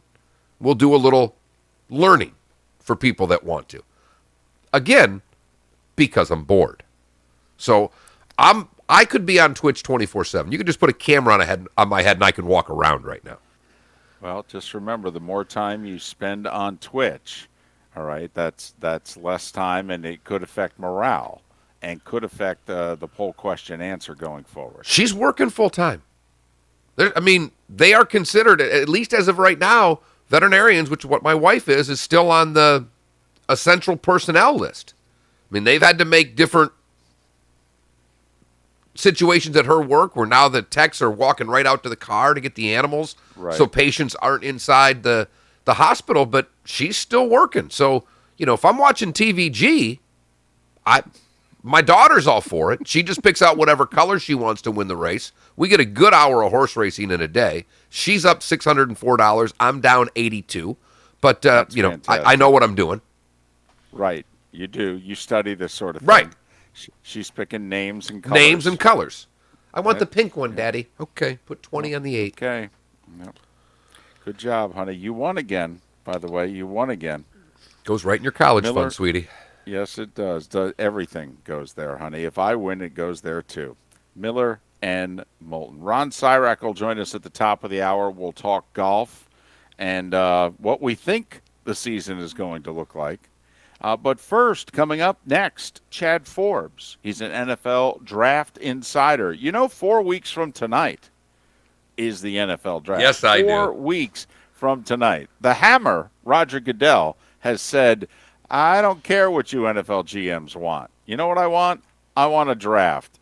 And as for the 4-letter network and NFL network, you figure out how to cover it.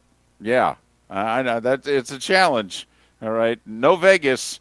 And a whole bunch of Skype and conference calls. Wow. You work it out, fellas. And work it out. I think there's another, and we used it, David. We used another type of Skype thing for one of our conference calls for this Twitch thing. I want to say it's Zoom that we used for one of our calls with the Twitch guy. And I'm just laughing. I think it is Zoom. If I'm one of these other teleconferencing video services that's not Skype, I am on the phone with the NFL right now, giving them my service, doing everything I can do. If I'm slightly on, because there's some services out there that I think are a little better than Skype, but Skype's free. That's why we use it. I would be all over one of these, whether it's GoToMeeting, I think it's Zoom, and Skype are the three big ones I know. Oh, man, this is an opportunity for somebody for this draft, because the teleconferencing that's going to be done on television that millions of people will see will be incredible. Well, the NFL hooked it up a few years ago, in which they have cameras in everyone's quote-unquote war room, and every team is able to then come on the draft immediately after each selection via teleconferencing. So, boy, is that going to be needed. Yeah, but with the players interviews too. I mean, the kids that are getting drafted are going to know more about the technology to do the video conferencing than those doing the interviews. Miller and Moulton. Chad Forbes to talk about the NFL draft, which begins 4 weeks from tonight. He is next here on Southwest Florida's Fox Sports Radio. This is The Herd with Colin Cowherd. Zion's different. Now, New Orleans is a football town, but Zion's a phenom.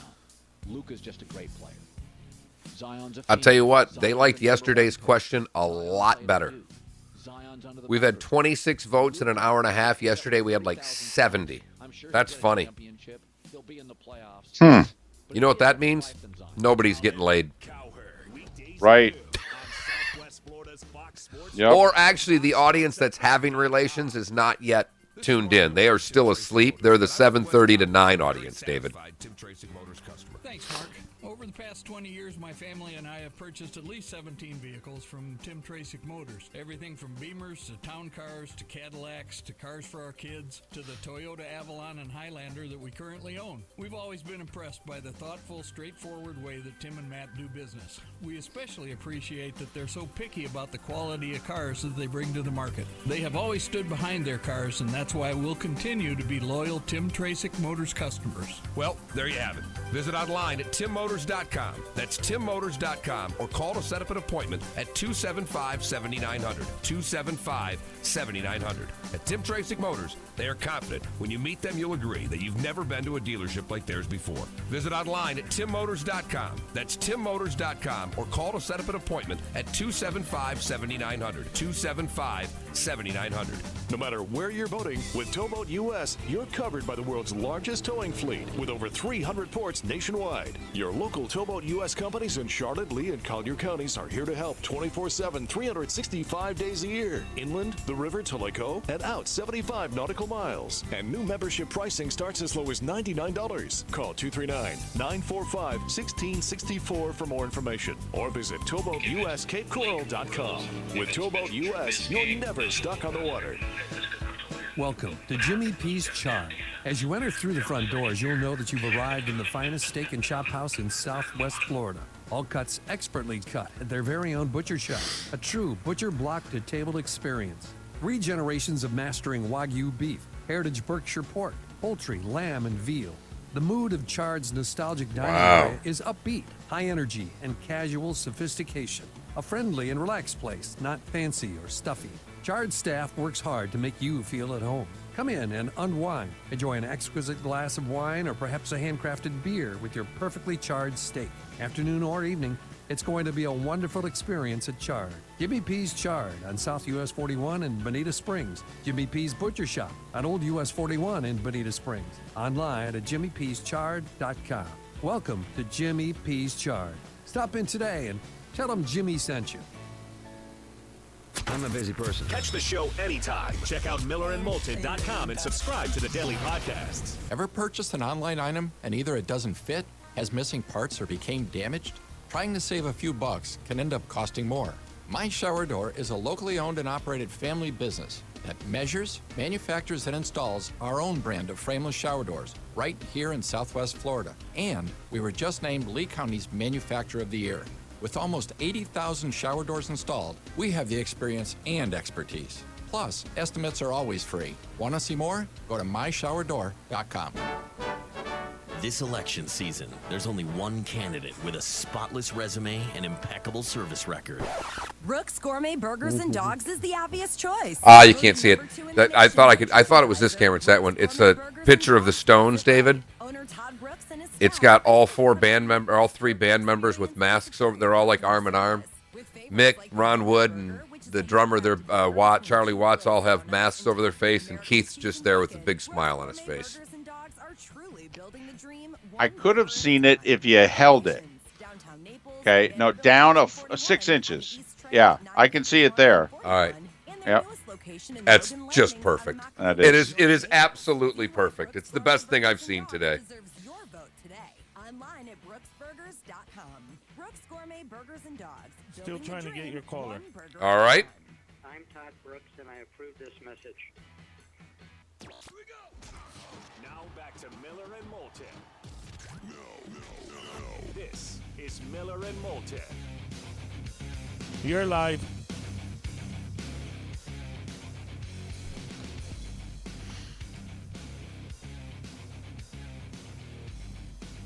$7:30 straight up.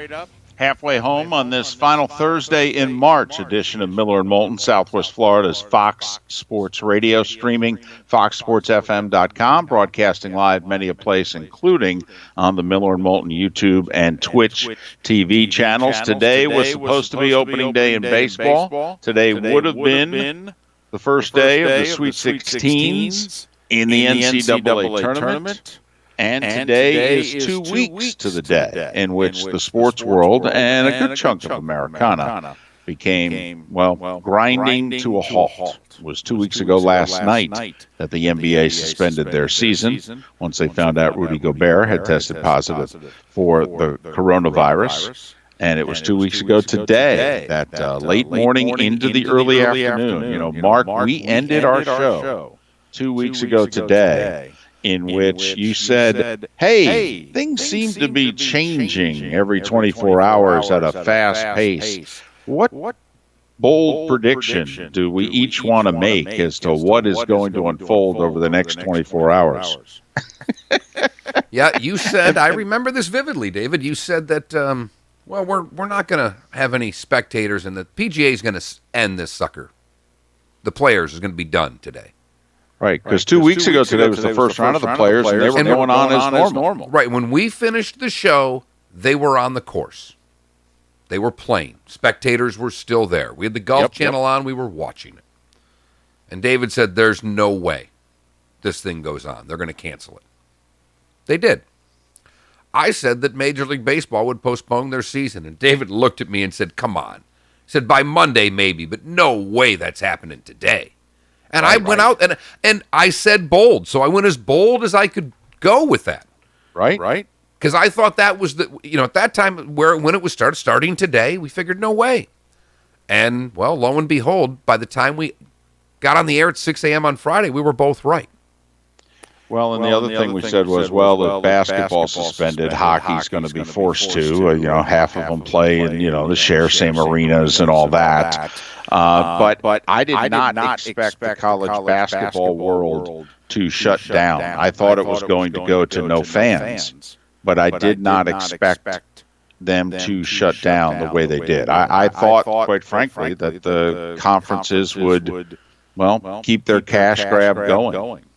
I really did. I thought that they would. I mean, the SEC had a whole bunch of people in Nashville. I mean, thousands of Kentucky fans made a fairly short drive, and I'm like, they're not gonna, they're at least gonna keep playing. Well, Mike Solarte is a friend of mine that works in Charlotte, and we've had Mike on the show a couple of times. And I'm watching his Twitter feed because he's in Charlotte covering the ACC tournament, or in Greensboro, rather, covering the ACC tournament. And Clemson and Florida State are on the court warming up. And did Clemson leave first? Yes. Clemson leaves the floor first. Then Florida State leaves the floor. Both bands are still playing. Yes, they are. And they don't necessarily know what's going on. Neither does the media at this point. And Mike's Twitter feed was funny, strange, scary all at the same time. Because, when you're seeing this live, David, with the Rudy Gobert thing, and they're clearing the court, part of your head's going, well, somebody tested positive there? What is it they're doing? What's going on? Right? And then it was just merely they cancel it. Well, the Big East starts their game.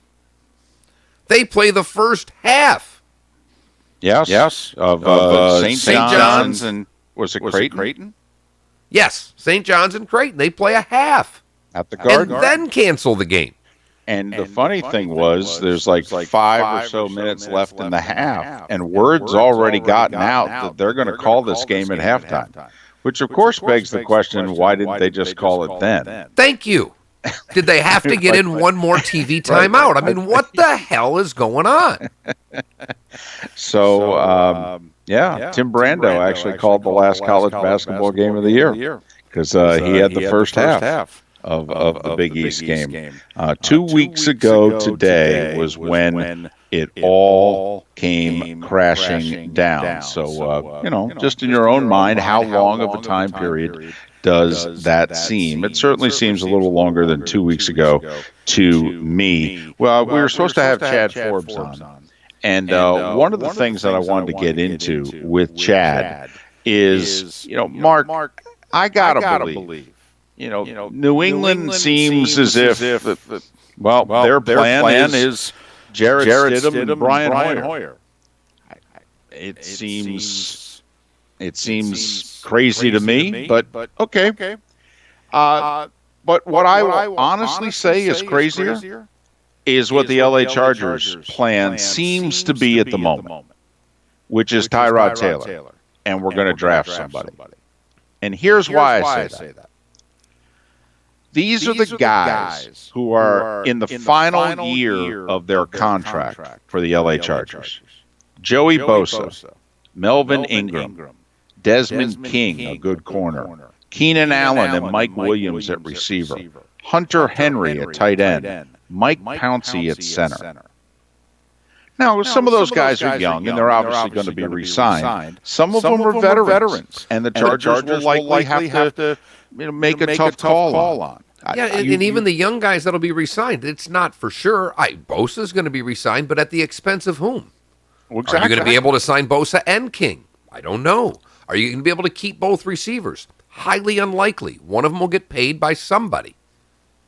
And so if you're the LA Chargers and that's what you're staring at, doesn't this have to be a bit of an all-in year? You can still draft your quarterback of the future at 6. You could even trade up and give away future resources to get whoever, Tua, Herbert, whatever you want to do. But don't you have to be all in this year? The best damn quarterback you can get your hands on for 2020, because I don't think your team's going to be as good in 2021 as it is in 2020. No, it's very unlikely. And David, this is, very much the window. If it hasn't closed, it's 3/4 shut from a roster that 5 years ago many thought was the best roster in the National Football League, and certainly for the next 3 or 4 years, everybody felt that it was a top 10 roster. This is a team that has vastly underperformed given their expectations, and it's what the Chargers do. They play themselves out of the season in September and then fight the rest of the year to try to claw their way back. But your point is 100% true. The question then becomes, David, what would you do? Because they didn't, Cam Newton's out there. That's the logical one. What because would they I didn't do? But they didn't go after Teddy.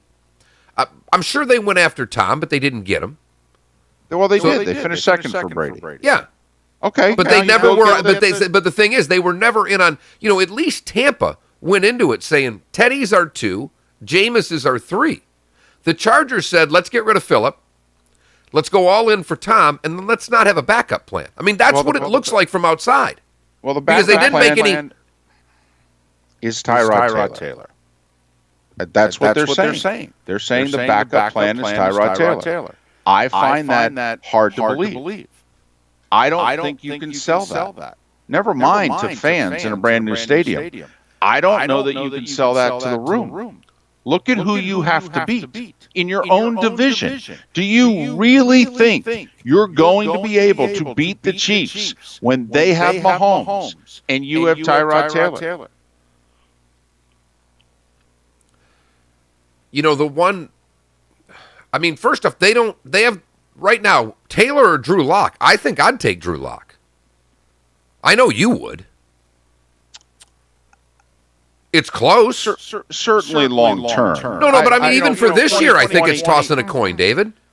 It is a toss of a coin. It is, but with this kind of talent, I mean, come on. I mean, don't you? And I'm sure Cam's going to want more than 1 year. Yeah, I get it. Well, I'll give you 2. I'll give you. I mean, I'd look at Cam Newton and go, "Hey, Cam, Tom just signed a 2-year deal. I'll give you 2 year with a 3rd-year option, in which if you play a certain number of snaps, you get it. I'd be willing even to give him a 3-year deal because that, so what? Herbert or whoever sits for a couple. And look, if it's a 3-year deal, the odds are you can get out of it for year 3, David. And because Cam's people's response, if you said Tom signed a 2, yeah, he's 42 years old, guys. I mean, I know you're trying to make the comparison, but let's at least note that I'm a couple years younger than he is. So I do think that's part of it. But yeah, and if not Cam, I mean, still, Andy Dalton's still out there. I will tell you the one thing that I was seeing last week and it disappeared. And I don't know if you were.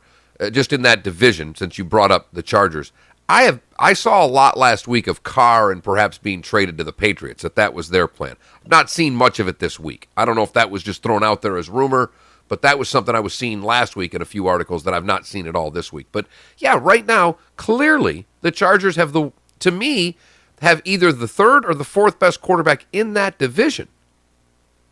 And we're going, and if you're going to throw a rookie in with that team, with where you are going forward, boy, oh boy, you're letting the Rams own that town. And this is the 4th year of that window in which you spoke of. I mean, granted, it seems like forever ago, but in 2017, they started 0-4 and finished 9-3. Then they went 12-4 in 2018. Now, they missed the playoffs in a tiebreaker in 2017. Nobody would have wanted to play them if they snuck into the playoffs as a 6th seed in 2017. Then they go 12-4 in 2018. Then last year kind of discombobulates. And this is it. I mean, this could be the end of this core's window here. And they've won one playoff game and made one playoff appearance with it. And they're going to go into it with Tyrod Taylor? Come on now. I mean, I'd fire everybody if I owned the franchise. Are you kidding me? What are you thinking? What's their over-under, and how quickly can I bet the under? So yeah, I gotta believe there's something else that they're going to do here. And even with them drafting a quarterback, I gotta believe you got to do better than that. I'm sorry. I know he took the Bills to the playoffs, and he's a placeholder kind of a quarterback, but come on now. Miller and Moulton. Chad Forbes will join us now at 8:30. So we'll talk NFL draft with Chad Forbes coming up at 8:30. Ron Cyrock will join us at the top of the hour. We will talk a little golf. Williamson Brothers Marine and Roofing text line is 479-5551, 479-5551. Our poll question. So, how are relations at home? 3 choices. Going great. It's okay. Or yeah, we got that 6-foot thing going. Yeah. It's probably needed.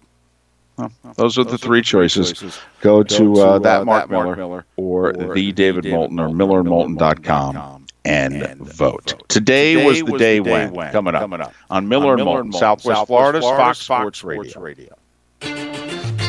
This is a special coronavirus update from Wink News.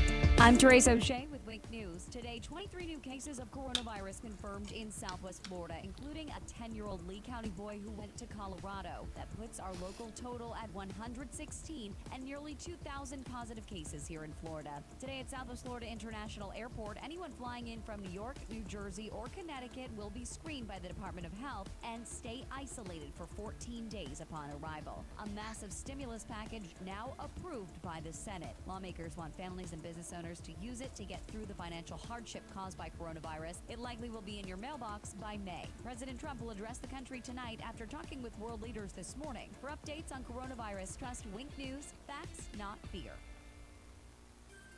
This is Mark Miller for Tim Tracing Motors, and I'm with Wes Dobbins, a very satisfied Tim Tracing Motors customer. Thanks, Mark.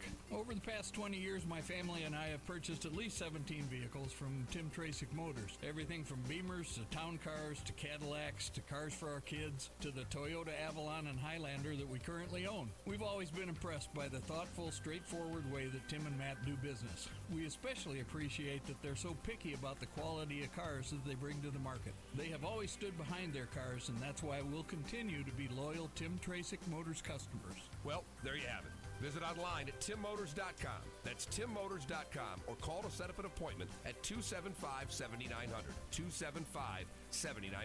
At Tim Tracing Motors, they are confident when you meet them you'll agree that you've never been to a dealership like theirs before. Visit online at timmotors.com. That's timmotors.com, or call to set up an appointment at 275-7900. 275-7900. There's a lot of roofing companies, remodeling contractors, home builders, granite and cabinet guys. And then there's Tri-Town Construction, the area's premier general contractor, serving Lee and Collier counties for the past 15 years. Tri-Town Construction provides all your building needs, from roofing to interior, exterior remodeling, and custom construction of brand new energy-efficient homes. With Tri-Town Construction, one call does it all. And when it comes to insurance claims for home and roofing repairs, Tri-Town Construction deals with the insurance company on your behalf. No other building contractor compares to Tri-Town Construction. To schedule an estimate and learn more about this environmentally friendly and community-minded company, visit tri-townconstruction.com. The last company you'll ever need for all your home repair, remodeling, and construction projects. Tri-Town Construction. Homegrown and here to stay. 94.1 Fort Myers. We are Buffalo. You own a home with a tile or shingle roof? You live between Port Charlotte and Marco Island? Hello, I'm Jimmy Williamson with Williamson Brothers Roofing. If you answered yes to either question, it's very likely your roof suffered damage from Hurricane Irma that's not visible from the ground, and you may very well be entitled to a new roof for little or no money out of pocket. But you only have a 3-year window to make a claim, and time is running out. If you have a tile or shingle roof and live between Port Charlotte and Marco Island, call us at 239-283-2013. It's a free, no-obligation inspection that can benefit you in the form of a new roof. Williamson Brothers Roofing, we deal with the insurance carrier for you. Call us at 239-283-2013. Again, time is running out. Call us at 239-283-2013. Williamson Brothers Roofing specializes in the claims process. We have experts standing by. We get claims approved. 239-283-2013.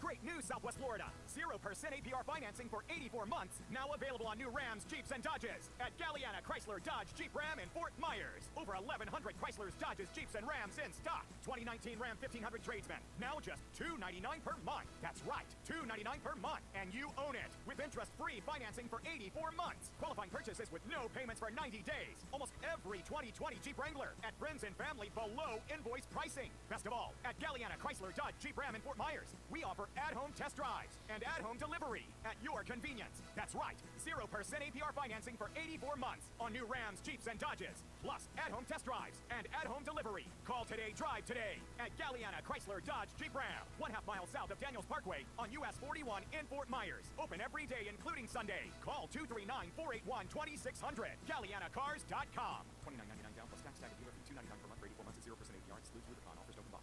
Here we go. Now back to Miller and Moulton. No.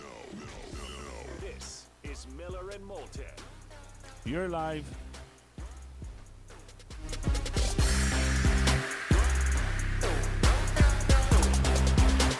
Minutes before 8 o'clock. Miller and Moulton, Southwest Florida's Fox Sports Radio, streaming at foxsportsfm.com, broadcasting live at many an outlet, including on the Miller and Moulton YouTube and Twitch TV channels. It is now time for Miller and Moulton's Today Was the Day When, giving you the history of today's date so you're a beacon of useless knowledge around the office. Useless, but a lot of fun to talk about. This is Today Was the Day When, Fox Sports Radio and foxsportsfm.com. There's a lot of stuff today, David. A lot of stuff. We'll start out with the Stanley Cup. First, 1915 in Vancouver. Barney Stanley scores 5 as the Vancouver Millionaires beat the Ottawa Senators 12-3 for a 3-0 sweep of the first non-challenge series. And then in 1917 in Seattle, the Seattle Metropolitans beat the Montreal Canadiens for a 3-1 series victory, the first U.S. team to win the Stanley Cup. They were the Vancouver Millionaires? Yes. I think you love the old NHL stuff more than anything, just for the names. You giggle every day. I do. They sound so minor league, some of the early team names. I find them tremendous. 1937, Joe DiMaggio takes Ty Cobb's advice and replaces his 40-ounce bat with a 36-ounce bat. I don't know. Seemed to pan out okay for Joe. Yeah. Joe did okay after that. 1945 was the day that we raised the flag at Iwo Jima. That was after 18,000 Japanese and 6,000 American soldiers were killed in that fight. The 1945 NIT was won by DePaul, David. George Mikan scores 34. He's your MVP. 1952, Kansas beat St. John's. This was the first tournament to have a true Final Four format. 1955, the number 1 record in the U.S., The Ballad of Davy Crockett. I'm guessing a few of you will now hum it in your head and hate me for the rest of the day. Bill Haley and the Comets must have come a few months later because I thought they were 55. So that's when I thought that kind of rock and roll. Well, Ballad of Davy Crockett certainly wasn't rock and roll. No, it was very not. folksy. Right. So I'm guessing that Bill Haley and the Comets were a little later. 1969, Marcus Welby, MD, a TV movie, is shown on ABC TV.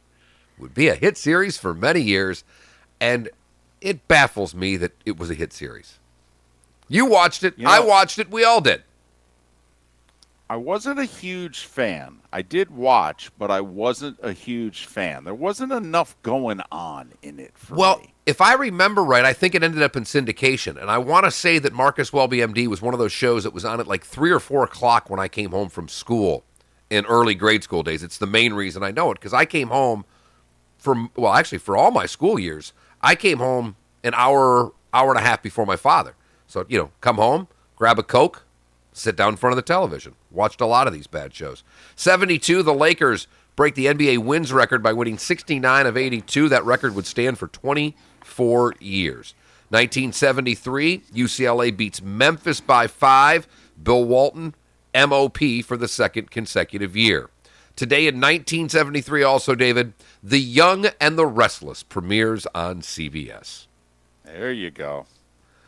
74, Foreman TKO's Ken Norton in 2 in Venezuela for the title. Which is why, Foreman has destroyed in late 73 Joe Frazier.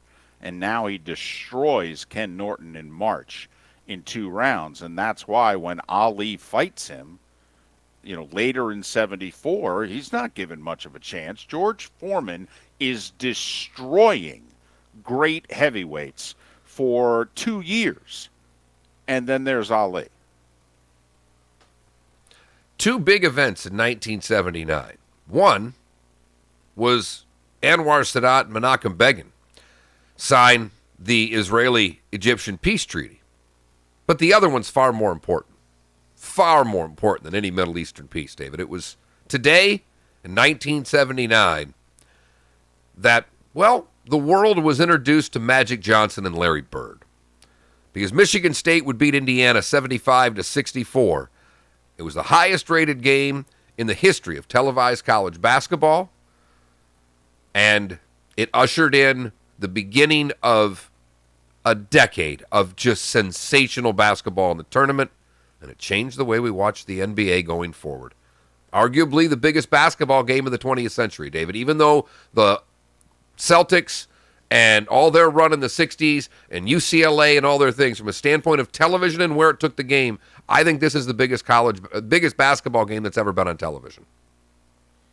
I completely agree. And still the highest rated to this day.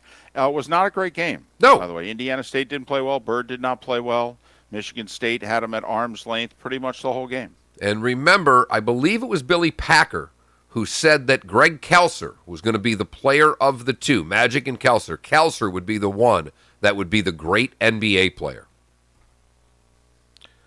Paul McCartney. Yeah, no, not at all. Paul McCartney and Stevie Wonder recorded this little song, Ebony and Ivory. It was released today in 1982.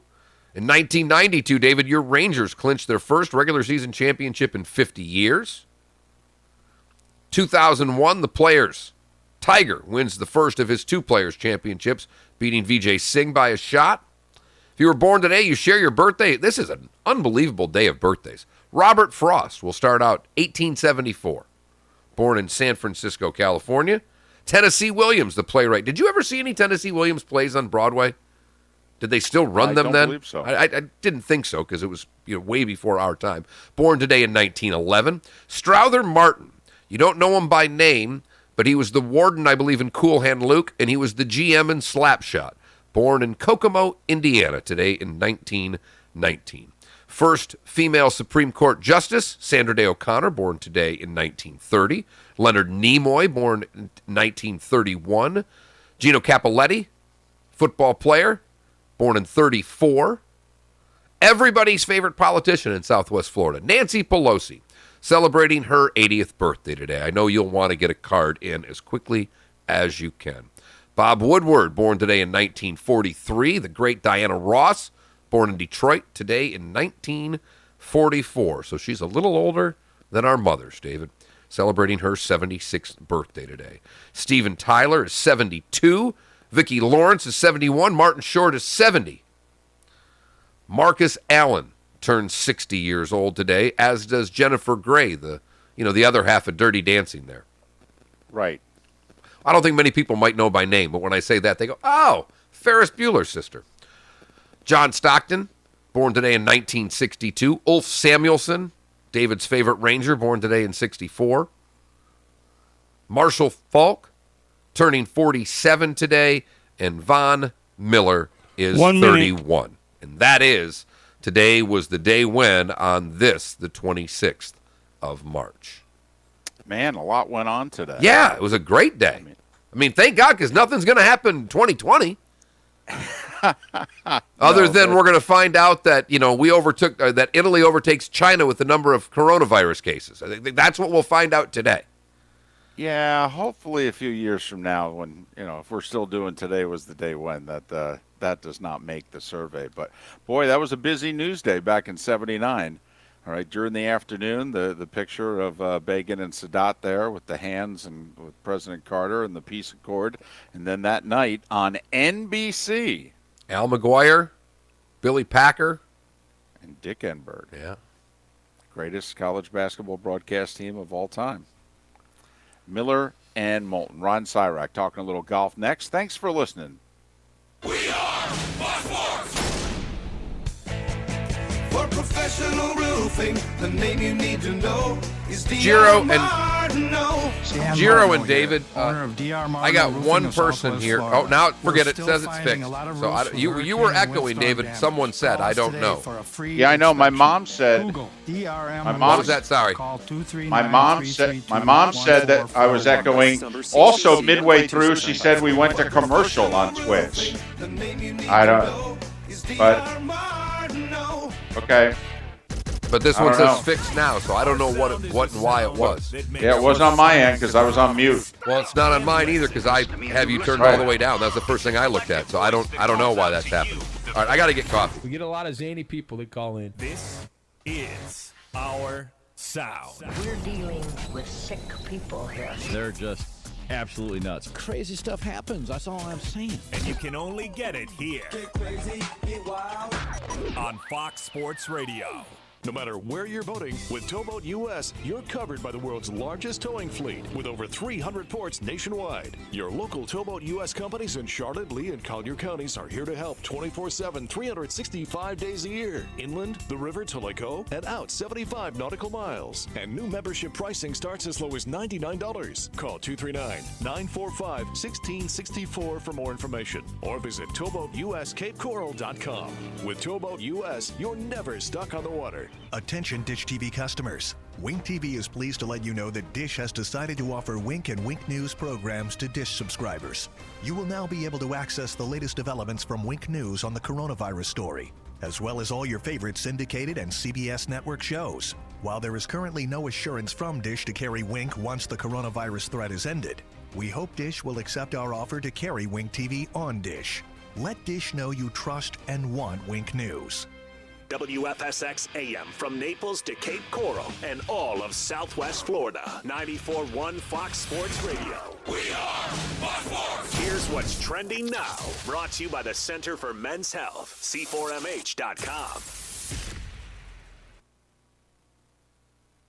Got your caller.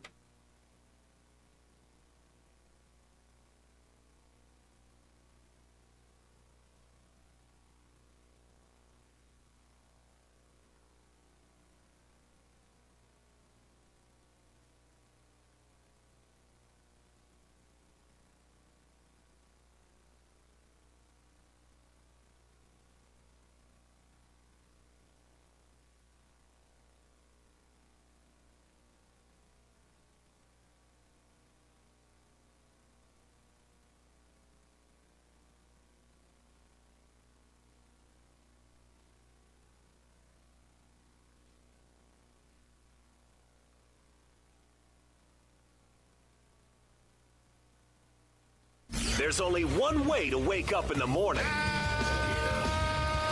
How the heck are you? Yep, that's it. Miller. Do you know you can clean your own car? And Moulton. Really? Yeah. Wow. The things we're going to learn. Southwest Florida's Fox Sports Radio. All guests appear on the Goldberg Noon Abraham hotline. Goldberg-law.com. Yes! Oh, I like it! It's up to you now! It's up to you! I like it! Now, the best local sports show this town has ever heard. Here's Miller and Moulton. You're live.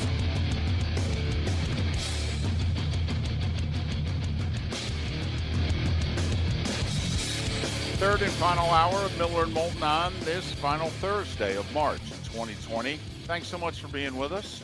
Southwest Florida's Fox Sports Radio, streaming, foxsportsfm.com. That's where you can go to also take part in our Binge TV brackets, brought to you by Brooks Gourmet Burgers and Dogs, Jimmy P's Chard, and France Eye Care.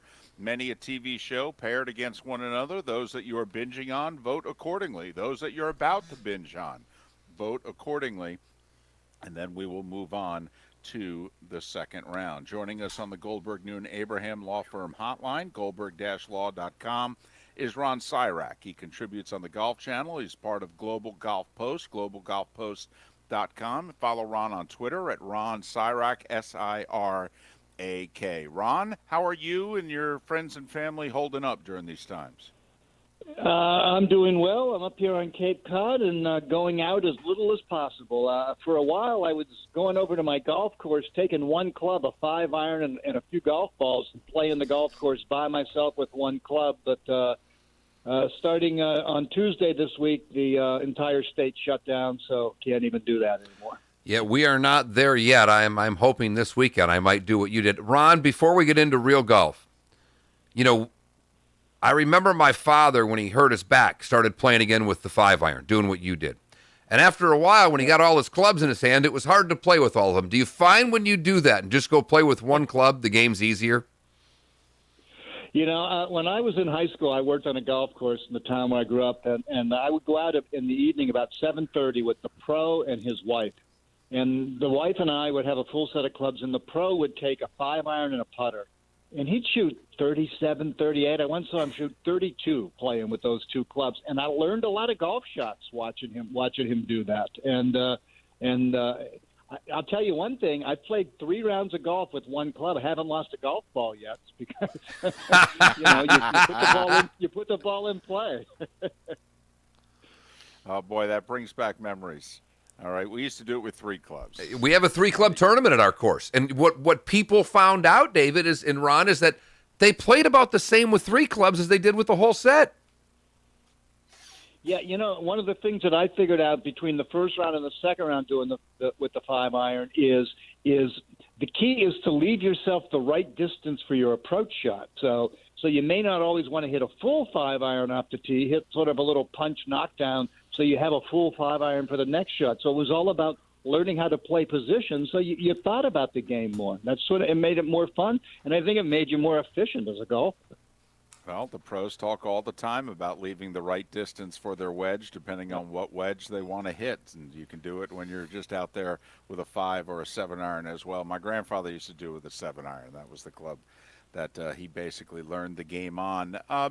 Ron, obviously, we're all guesstimating here. But with what you're hearing, as of today, what do you think the majors are going to look like? When do you think, based on the people you've talked to, if they had to decide today, when would these 4 tournaments be played? Well, I'm thinking that the Masters will be in October. The hotels in Augusta, Georgia, who really make a killing that week, have started charging master rates the second week of October. Now they're just guessing; they don't know, but that's what they're looking at. The fact that the Olympics has been canceled opens up a couple of week window in the summer now for something to move there. Maybe the PGA of America could pop up there. The PGA Championship could pop up there. The next domino is the U.S. Open. It's at Wingfoot in New York, Westchester County, outside New York City, very, very near. It's the next town over from New Rochelle, which is one of the hot spots for the coronavirus. They've stopped preparation work for the tournament because the governor has shut the state down there. And there's a lot of prep work that goes into a major championship like that. You got to build bleachers. You got to build the merchandise tent, corporate hospitality tents, concession stands. A lot of work goes in. They're shut down. And the USGA is saying mid-April they got to make a decision. And the decision is go ahead with it, postpone it, or cancel it. So that'll be the next one we'll see. But now it's looking like all the majors are going to be at best in the second half of this year. Ron, I got a text yesterday from a friend of mine. We're in Southwest Florida.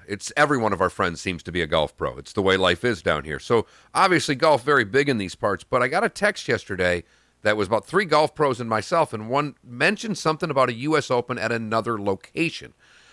With what you talked about with Wingfoot, is there any? And I spent yesterday trying to find this, and I didn't see anything. Is there any talk of moving the venue of the Open because of what's going on in New York, or is that just someone throwing out an idea at me? Well, the hard thing about that is that it's hard to figure out what part of the country you could move it to right now. Things are sort of evolving so quickly. It's not like you can look to a part of the country and say, oh, there's a safe spot we can take it to. We really don't know. What that person may be thinking about is about 15 years ago, the USGA came up with an idea to have an emergency backup course for the U.S. Open in case something like a natural disaster or God forbid, something like a 9/11 happened and you couldn't have it where you had planned. Well, the emergency backup course that they settled on is Trump Bedminster, and that's in New Jersey. They had a U.S. Women's Open there. I think they got a PGA coming up there in a few years. It's a good enough course for it, but New Jersey right now is rapidly becoming one of the hardest hit states. So that's not an option either. I don't see where there would be an alternative course right now. It just doesn't seem like there's any part of the country that's anywhere near out of the woods yet.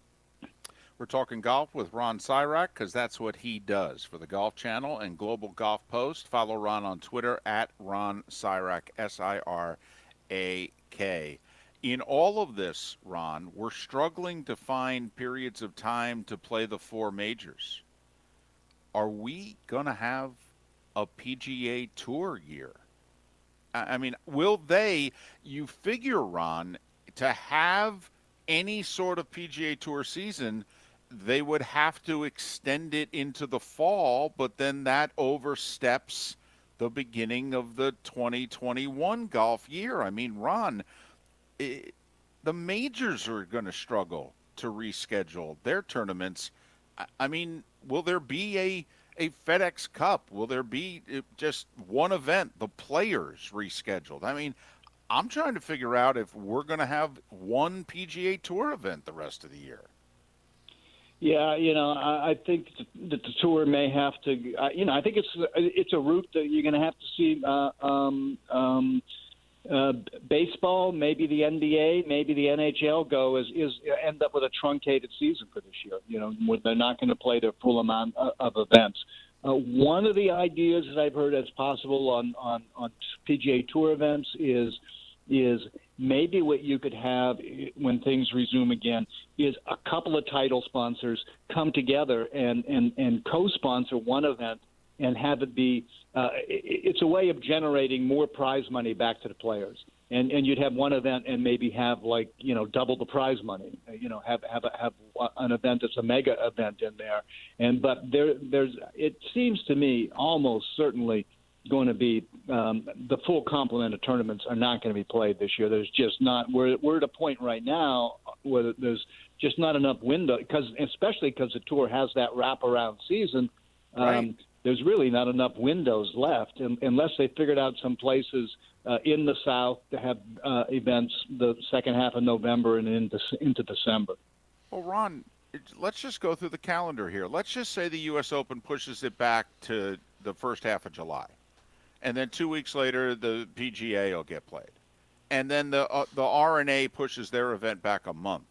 Well, now we're into mid-August, which is, okay, FedEx Cup and go home time. And then we got the next year already starting. The Masters will take place in October. I mean, I'm trying to figure out, will they even have more than 3 to 5 events? Or are they going to have to sacrifice the beginning of their next golf season? Will they sacrifice those lesser events in the fall of 2020 to finish this year's campaign? They may have to do that. And remember, you got a Ryder Cup thrown in there, too, which is in September. And some of the people on the Ryder Cup are the whole qualifying for the Ryder Cup is in the Ryder Cup year, qualifying points are doubled and major championships get more. Major championships are essentially quadrupled. So now those players, their opportunity to work their way onto the team by gaining points by playing major championships or even just regular events is not there. So that's a whole nother thing. In 2001, after 9/11, the Ryder Cup was pushed from 2001 to 2002. That's what got it onto. It used to be on an odd number year. Now it's on an even number year since 9/11, and so they got to work their way around that. It may be that some of those wraparound events may have to be victims of all this. Because of the wraparound season and the 2021 season actually starts in October of 2020, say you play the Masters in 2020, technically you'd be having 2 Masters in the same season on the PGA Tours. Yeah. Wow. That's just bizarre in a lot of ways. Ron, the other thing with the Opens is that they are Opens. I mean, we've already lost the local qualifier. Right. Which is a huge cash grab for the USGA, which we've pointed out on this show. I mean, basically, it's about $4 million they generate with the number of local participants, around 2 million participants at 200 a head. About 10,000 people, I think, end up, qualifying, something like that. Right. Going through qualifiers. Yeah. So how do we do this? I mean, are the Opens closed this year? Are there going to be sectionals the week before the Open? I mean, with all the things you're talking about that are all logistical nightmares, Ron, a true Open is just that. And I don't know how we pull that off this year. Well, when Governor Cuomo announced that they were shutting down, when it was announced that Winged Foot had to shut down because of the shutdown in New York State, the USGA said, we will make a decision in mid-April about the fate of the U.S. Open. They also at that time canceled qualifying for both the men's and the women's U.S. Open, and they said we're working on coming up with another plan. So that they have to figure out a way to I think only of the 156 people in the U.S. Open, maybe about 75 are qualify without going to qualifiers, qualify off the world ranking list or money list or past winners and things like that. So you got to figure out a way to fill out the field. So it'll almost certainly not be a two-stage qualifier. It'll be a one-stage qualifier. But they are going to have to figure out how to create some events so that they can determine who's going to play. And the LPGA Tour is even more worldwide, and they have 5 majors, not 4, during their season. The USGA has 3 big events, their 3 Opens, plus they have their 2 big amateurs. I mean, I'm wondering, Ron, if you're the USGA, are you going to sacrifice all your amateur tournaments this year? Will you just have a hard enough time scheduling qualifying and playing of the Women's Open, U.S. Open, and Senior Open, never mind anything else? And when you brought up the Ryder Cup, Ron, I even wondered, does this get it back onto an odd year rotation? If you have no tournaments to play, essentially, to acquire points to fill out your team, do we go back? Do we push it back a year? Do we play this in Wisconsin in 2021 so that everybody has a full year to make the team? Yeah, they may have to do that. And when they did it, when they pushed it from 2001 to 2002 and got it on the even years, they sort of did it without consulting the LPGA, which has the Solheim Cup. So the LPGA had to play 2 Solheim Cups in back-to-back years in 2002 and 2003. Then they went on the odd year schedule. Say, okay, we'll give the tour, we'll give the men the even years, and now that may go back. Look, the USGA has 16 national championships, and 15 of them lose money. The U.S. Open is the cash cow. That carries everything. It's the reason they have such a lucrative TV deal. It sells tens of millions of dollars in merchandise. It generates sellout ticket sales. They're probably at Winged Foot, they would probably do about 35,000 people a day going in there. So that's the one that they can't afford to lose. Now, they've already done with the men's amateur 4-ball and the women's amateur 4-ball, they've completely canceled those events. They're not postponed. They are just not going to happen this year. So I have a feeling that you're going to see some of those other events. You may see boys junior, girls junior, maybe even go to the AMs. May be completely wiped out for this year and they not exist. But the important one for them to have is that U.S. Open, because that's the cash cow that brings in the revenue that props up all those other national championships.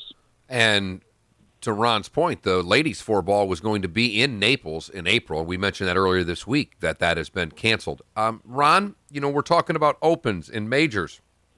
The other side of this is there's the Korn Ferry Tour where 20 guys advance to the tour.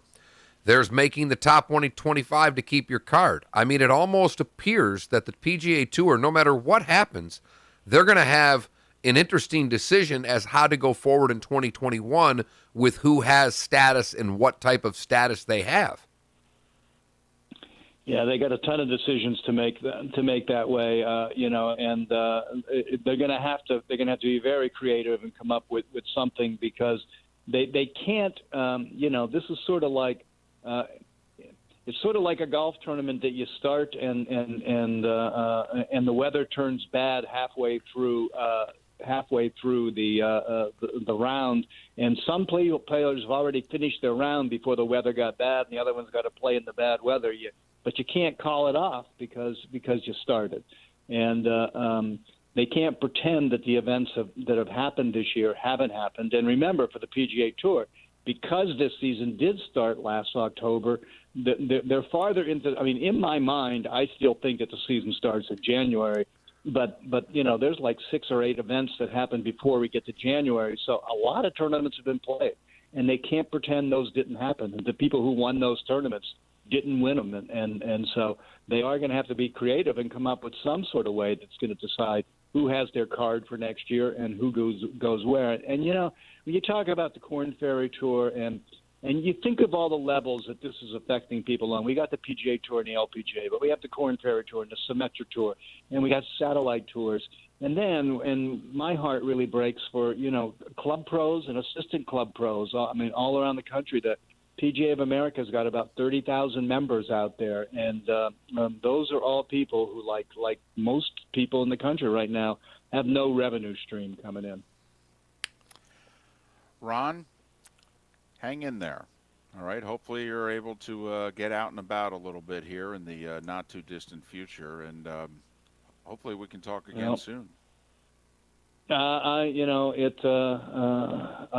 next event that I'm supposed to be at is the U.S. Women's Open, which is the first weekend in June, and then Winged Foot, and so we'll see what happens. Yeah, I'm not looking optimistic right now that those events are. June was supposed to be the USGA's month with all 3 of their opens taking place during the 4 weeks of the month, and I have a feeling they're all going to end up getting moved. Ron, thanks for your time. Be safe, be well, and we'll talk again next month. Thanks for having me on, guys. Always a pleasure. Ron Sirak, you see him on the Golf Channel. He's also part of Global Golf Post, globalgolfpost.com. Follow him on Twitter at Ron Sirak, which is SIRAK. Wimbledon's supposed to meet here in the next week and determine whether or not they're pushing it back. And Wimbledon takes place, and then shortly after, in fact, I think this year it was Wimbledon ends on Sunday, and I think it became Open Championship week because the Open I thought was moved up a week to make room for the Olympics, which started at the bottom of the month. So, that's... Yeah, Wimbledon typically opens, the last Monday or second to last Monday in June, like the 22nd? And finishes around the 4th of July? Or is it the next week, the 29th? Right in there, right? Yeah, and I think it's the 22nd into the first Sunday in July. Which would be the 5th. Right, got moved up this year. The USGA is going to wait till mid-April. Once again, Winged Foot is 30 miles northeast of New York City. And in between New York City and Winged Foot is New Rochelle, and New Rochelle was one of the first cities that got quarantined, all right, in this whole coronavirus outbreak. And right now, as Ron mentioned, the construction crews had to stop building all the grandstands and the corporate tents and all that. And as Ron pointed out, if you think the USGA is going to hold this tournament with no fans, I mean, they've got to hold the tournament, one, to get their Fox money, which is over $90 million a year. And then Ron pointed out the $30 to $50 million they make just by having the tournament. So, that's a cool $150 million that basically is generated off of the U.S. Open. They are going to pick a week in which they can have this thing in its full capacity, if you will. And my guess is August. Do you think, by the way, the British Open, the Open Championship, is scheduled to begin on July the 16th? Do you think that happens at its regularly scheduled time? I do. Because if that happens, what you're talking about, I think, can be fit in. You can get the Open Championship in. I don't know when we'll do the U.S. Open and the PGA, how closely they'll be to one another. But I could see a situation where inside of 6-7 weeks we have 3 majors and then the Masters in October. Would not shock me if we go Open Championship as our first major of the year, PGA, because they seem to be picking one of those 2 Olympic weeks, so maybe the first week of August they pick, and then a couple weeks later we do U.S. Open, and then 2 months later we'll do the Masters. Wow, your time schedule, by the way, would have the U.S. Open from August 20th to the 23rd. If that's the case, I might have myself a little birthday present on that Sunday of the Open. I'm looking at this as I am trying to be as glass half full about this. I told you before when the Derby got moved to Labor Day weekend, I said, what do you think, David? Want to do the Friday show from the Oaks and then you go do your college thing? You think you're probably going to, everything goes according to Hoyle? You may be, Colorado State? Right now, it looks as if our first couple of weeks we may be out in the state of Colorado. Yeah. So, I thought Friday in Louisville, you can jet out after. Because the Derby's always going to fall right around my daughter's birthday. This is like I'm trying to take advantage here. If you're the U.S. Open, do you go as late as into Labor Day weekend? Now, that would, I believe, you would start to interfere with the first weekend of college football. You would. But Fox is basically saying to the U.S. Open, hey, just don't interfere with the NFL. That's it. You can. Could you? I'm telling you, CBS, the Masters in October. CBS is like, oh my goodness, between the SEC and the NFL, oh man. And I'm sure Fox is saying to the USGA, hey, if you could get this thing done before our first NFL weekend, we'd really appreciate it. It might be a good idea if you're Fox to try to get work with the USGA and go August 27th through August 30th. Yeah, it's week 0, but you're not affecting the week 1, and it gives you a lot of promo time to promo all the things you've got coming up football-wise. Speaking of things coming up football-wise, the NFL draft is still going. 4 weeks today. Chad Forbes, NFL Draft Insider. He'll join us next. Miller and Moulton, thanks so much for being with us. Southwest Florida's Fox Sports Radio. The coronavirus has changed our lives. COVID-19 can be characterized as a pandemic. Who would have ever thought we'd see a day when sports would stop? It's not about your brackets or who's going to win March Madness. It's sort of about getting through this. Fox Sports Radio will continue to keep you informed on all the latest coronavirus information through our partners at Wink News. The number of cases of coronavirus in the state. And for the latest in our ever-changing sports world. Tom Brady is officially signing with the Tampa Bay Bucks. Count on Southwest Florida's Fox Sports Radio. Dial star 2020. Friends, I care. When it comes to cataract surgery, the lens you choose matters. Blurry and weakened vision caused by cataracts are limitations to your lifestyle that you can and should live without. Dr. Jonathan France and the caring team of surgeons at France Eye Care want to help you navigate your vision challenges with an intelligent solution, the PanOptix intraocular lens. Dr. France, proud to not only be the first in Southwest Florida to bring you the breakthrough technology of a trifocal solution, he's also the #1 PanOptix surgeon in the state of Florida. PanOptix, specially designed to help patients see 20/20 at distances that are near, far, and even in between. See your future in 2020. Find out if you are a candidate for PanOptix today by dialing star 2020 from your cell or call 239-418-0999. Friends, I care.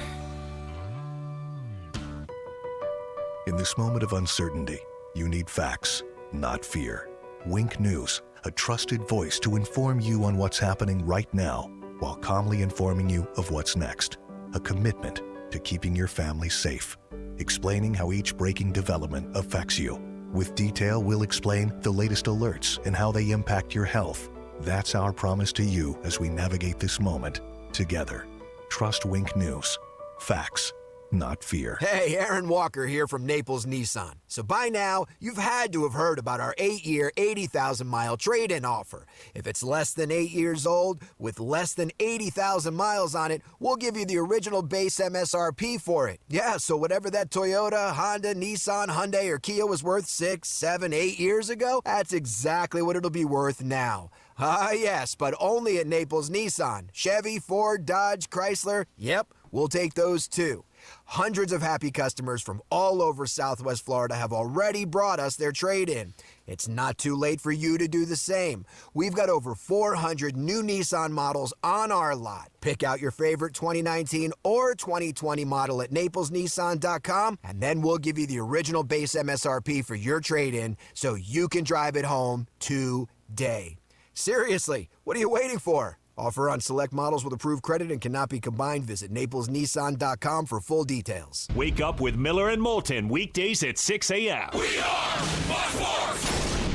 Even in my 80s, every dive is exciting and enjoyable. When I developed cataracts years ago, I couldn't see well underwater. You can have the best gear and know the best dive spots. If your eyes aren't the best, it's just not the same. And Dr. Scheibo knows that. Knowing how much Jimbo cares about diving, it was a privilege to fix his vision. It's great to know that we got eye doctors in our area that care just as much about me as I care about being in the water.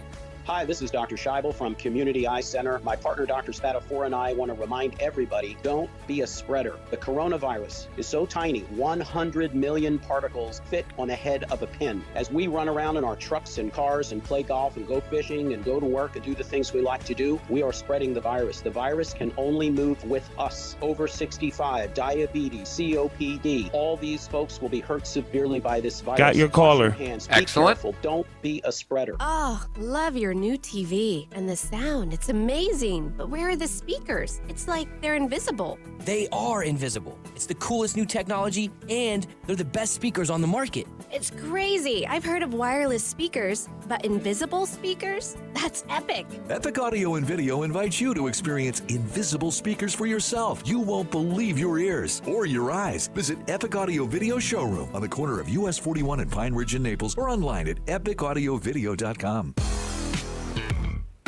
Now back to Miller and Moulton. All right, now we're getting somewhere. No.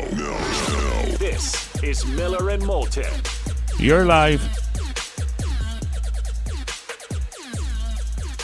8:30 straight up. Miller and Moulton, thanks so much for being with us. What used to be the good, the bad, and the ugly is now the good, the better, and the best. And that is coming up in roughly 20 minutes' time. Also, a chance for you if you own a local business, particularly in the food industry. Coming up, your chance. You can either do it via our text line at 479-5551, 479-5551, or you can call in on that same number. It's Takeout Shout Out. We want to promote local business as much as possible. A chance for you to, in short time. Let us know what you're doing. Send us a text. Let us know what your takeout specials are. Let us know what your address is. Let us name your restaurant, what you're doing. I've already got a couple, but we want to make sure that we support every local business that we can possibly support in the food and beverage industry. They are going to be devastated in Southwest Florida. We know how important those are to our economy. So if you're doing good stuff for takeout, you're offering deals, you're still open, and you're trying to get your people paid and get you paid, let us know. Yep. We'll help you get the word out as best we can. We're going to do it every day. We've replaced What's on Tap with the Takeout Shout Out that we will do every day at the end of our show. And hopefully our listeners, and I'll make sure we get them up on our Facebook and on our Twitter pages so that you folks can hopefully support some of these people, and we'll get through all of this together. Chad Forbes is kind enough to join us. And you can follow Chad on Twitter at NFL Draft Bites, B-I-T-E-S. Chad, thanks so much for joining us on the Goldberg Noon Abraham Law Firm Hotline. How are you this morning? I am doing fantastic. How are you guys? Well, we're fine. Family, friends, everybody okay dealing with all this before we go forward? Yeah, Let's talk about the... We'll get through it. Okay. We will all get through it. Fair enough. Do you think that Roger Goodell's making a mistake having the draft 4 weeks from tonight, or do you think that the NFL teams just need to suck it up a little bit? NFL teams need to suck it up. This is, driven by the big draft media or the big sports. The Peter Kings of the world who want it all pushed back for optics. I'm not an optics guy, okay? I really enjoyed free agency. It's been a great distraction from everything that's going on in the country. And I think the draft, I heard Adam Schefter suggesting do it over 7 days. Let's keep it over 3. Let's keep it normal. And it'll be a great distraction, hopefully, for the entire country. No doubt about it, Chad. David and I do this show not only on the radio but on YouTube and Twitch. I told David, I said, we're going live for the whole thing. We're bored, man. We need something to do. Let's break this draft down. But before we get there, still a lot of free agency going on. Do you think that there are bargains, or do you think this is just the realization that the Clownies and some of the players out there are asking more than they're worth? Guys like Clowney that set their market asking price too high, teams moved on and spent their cash in different ways. And now those guys are still out in the market, and their asking price is coming down. They're starting to look for one-year deal. So you're seeing Clowney kind of hold up that edge rush market, whether it's him, Everson Griffin. There's a couple other guys in there that are productive players, and teams are saying we've already allocated our money. You're kind of quietly seeing the Ravens try to back out of their Michael Brockers contract, so maybe they could pivot to one of those guys available. But it's really just unrealistic expectations of a guy overvaluing his market. Well, you pointed out on Twitter late yesterday in which you said, man, there are some edge rushers that are available. I mean, you listed Clowney, Everson Griffin, Marcus Golden, Ziggy Ansah. I mean, if Cam Wake still got anything left, Clay Matthews is on the market, Vinny Curry, and the like. I mean, Chad, I'm surprised by this. This is like one of the top 3 commodities that teams seek are pass rushers. I mean, why is it that teams, in your estimation, are not spending for these players who in the past they have? It was an interesting question because 3 days ago also I said the wide receiver market was moving pretty slowly. And that was, you could see why that was happening with the great draft at wide receiver. This isn't a good draft for pass rush, and every team needs it. So the question is Clowney just kind of holding up the movement on the market? And I even go down to guys like, I know Benson Mayo is not going to move the needle for you, but someone's going to end up getting him for like a couple $1 million, and he's a good NFL player. He could play 30, 40 snaps a game for you. And some of the guys, whether it's Ansah, it's probably medical. And then Marcus Golden, I think, again, he's a guy that fell into that Clowney boat of overvaluing his market. And I think one of the things that hurt a bunch of these guys was they saw what Robert Quinn got from the Bears, where he got $14 million a year and $30 guaranteed. And they said, okay, my expectations aren't unrealistic. And you know what? If one team's willing to pay you, that's great, but that doesn't mean that across the league the prices are going to go to that level. We've been talking about one team a little bit on the show today, and that is the LA Chargers. If they don't go Cam Newton, are they completely insane, or do you believe they're going to draft a quarterback and start him? The interest in a quarterback is obviously there, and I think what they're looking at is saying we've got all these guys coming up on new contracts, whether it's Bosa, Trey Turner's going to want new money, Keenan Allen, Mike Williams, just paid Eckler. Maybe now is our time to go cheap at quarterback and try to build the team around him. And I think it's kind of a post-draft Cam Newton market where somebody's not going to come away with the quarterback they want. And that's going to apply to really everything, whether it's wide receiver or pass rusher, and then there will be a new kind of interest in these guys. But I think Cam Newton, if you get him at the right price, he's clearly better than Tyrod Taylor, who is a functional quarterback, but Cam Newton's got a lot more upside. Yeah, don't you think the Chargers are missing their window? I mean, Chad, there's no guarantee that these guys that you mentioned they're going to be able to keep or that the guys will want to stay. I mean, Los Angeles, some people may like it, some people may not. Chargers don't have the best rep as an organization. I mean, don't you feel that their roster is very similar to where the Rams were a couple years ago when they kind of pushed their chips in and made their push and they nearly pulled it off? They're paying for it now, but they made their push. I mean, don't you think the Chargers need to pull a Jim Fossil here and kind of push their chips in? Yeah, you touched on it. It's really just a differing view of ownership, whether it's Kroenke or Spanos. For Stan, going all in was just kind of part and parcel of what he's done in his entire business career. Whereas the Spanos, they've owned the team forever. They're not going to, leverage it up, if you will, and try to push the chips in. I think they're going to take more of a conservative approach. And, it's hard to say because they've got just so many business considerations out there with the new stadium and the PSLs. So there's so many factors that go into all the decisions they make out there. And I think that's why, as you touched on, Cam Newton would make some sense because he really is a marketable guy that could help sell them in that LA market. When you look at the draft, where is the spot? Is it Detroit at 3, and does Miami have to go there, or do you see someone else trying to battle with Miami for Detroit's spot, or do you think perhaps Miami is still negotiating with Cincinnati to get Joe Burrow, even though I've been told Cincinnati doesn't trade drafts picks ever? How do you see the first part of this draft, and where do you see the vulnerable point? If you're Cincinnati, I think you've got to listen, given all of the draft picks that Miami does have, and it comes down to how do you value Joe Burrow versus Justin Herbert, who you coached at the Senior Bowl. But ultimately, I think Mike Brown in Cincinnati, I don't think he could really sustain the revolt that would happen in southeastern Ohio and there in Hamilton County to not take the hometown kid and Joe Burrow. So I think the discussion starts at Detroit, where they're going to say, Chargers, Dolphins, make us the best offer. And if you're Detroit, it's probably more advantageous for you to move down to 5 because you get one get one pick better on your board. And it looks like, the Lions really do want Okudah. So I think Miami's got all the draft capital in the world to move up for Tua. They should try to move up for Burrow if they love him. But ultimately, it's moving to Detroit's pick, maybe give up 26 and 70 and just slide up 2 slots. Because, I think that nobody's going to want to ultimately deal with Dave Gettleman. He'll say he's open for business at 4 with the Giants. But, you're going to talk to him and just be like, okay, this guy, probably can't even answer his Skype call, so maybe I'll just deal directly with Detroit. Well, his moves as GM certainly lead you to that conclusion. Do you like – you mentioned the Bears earlier.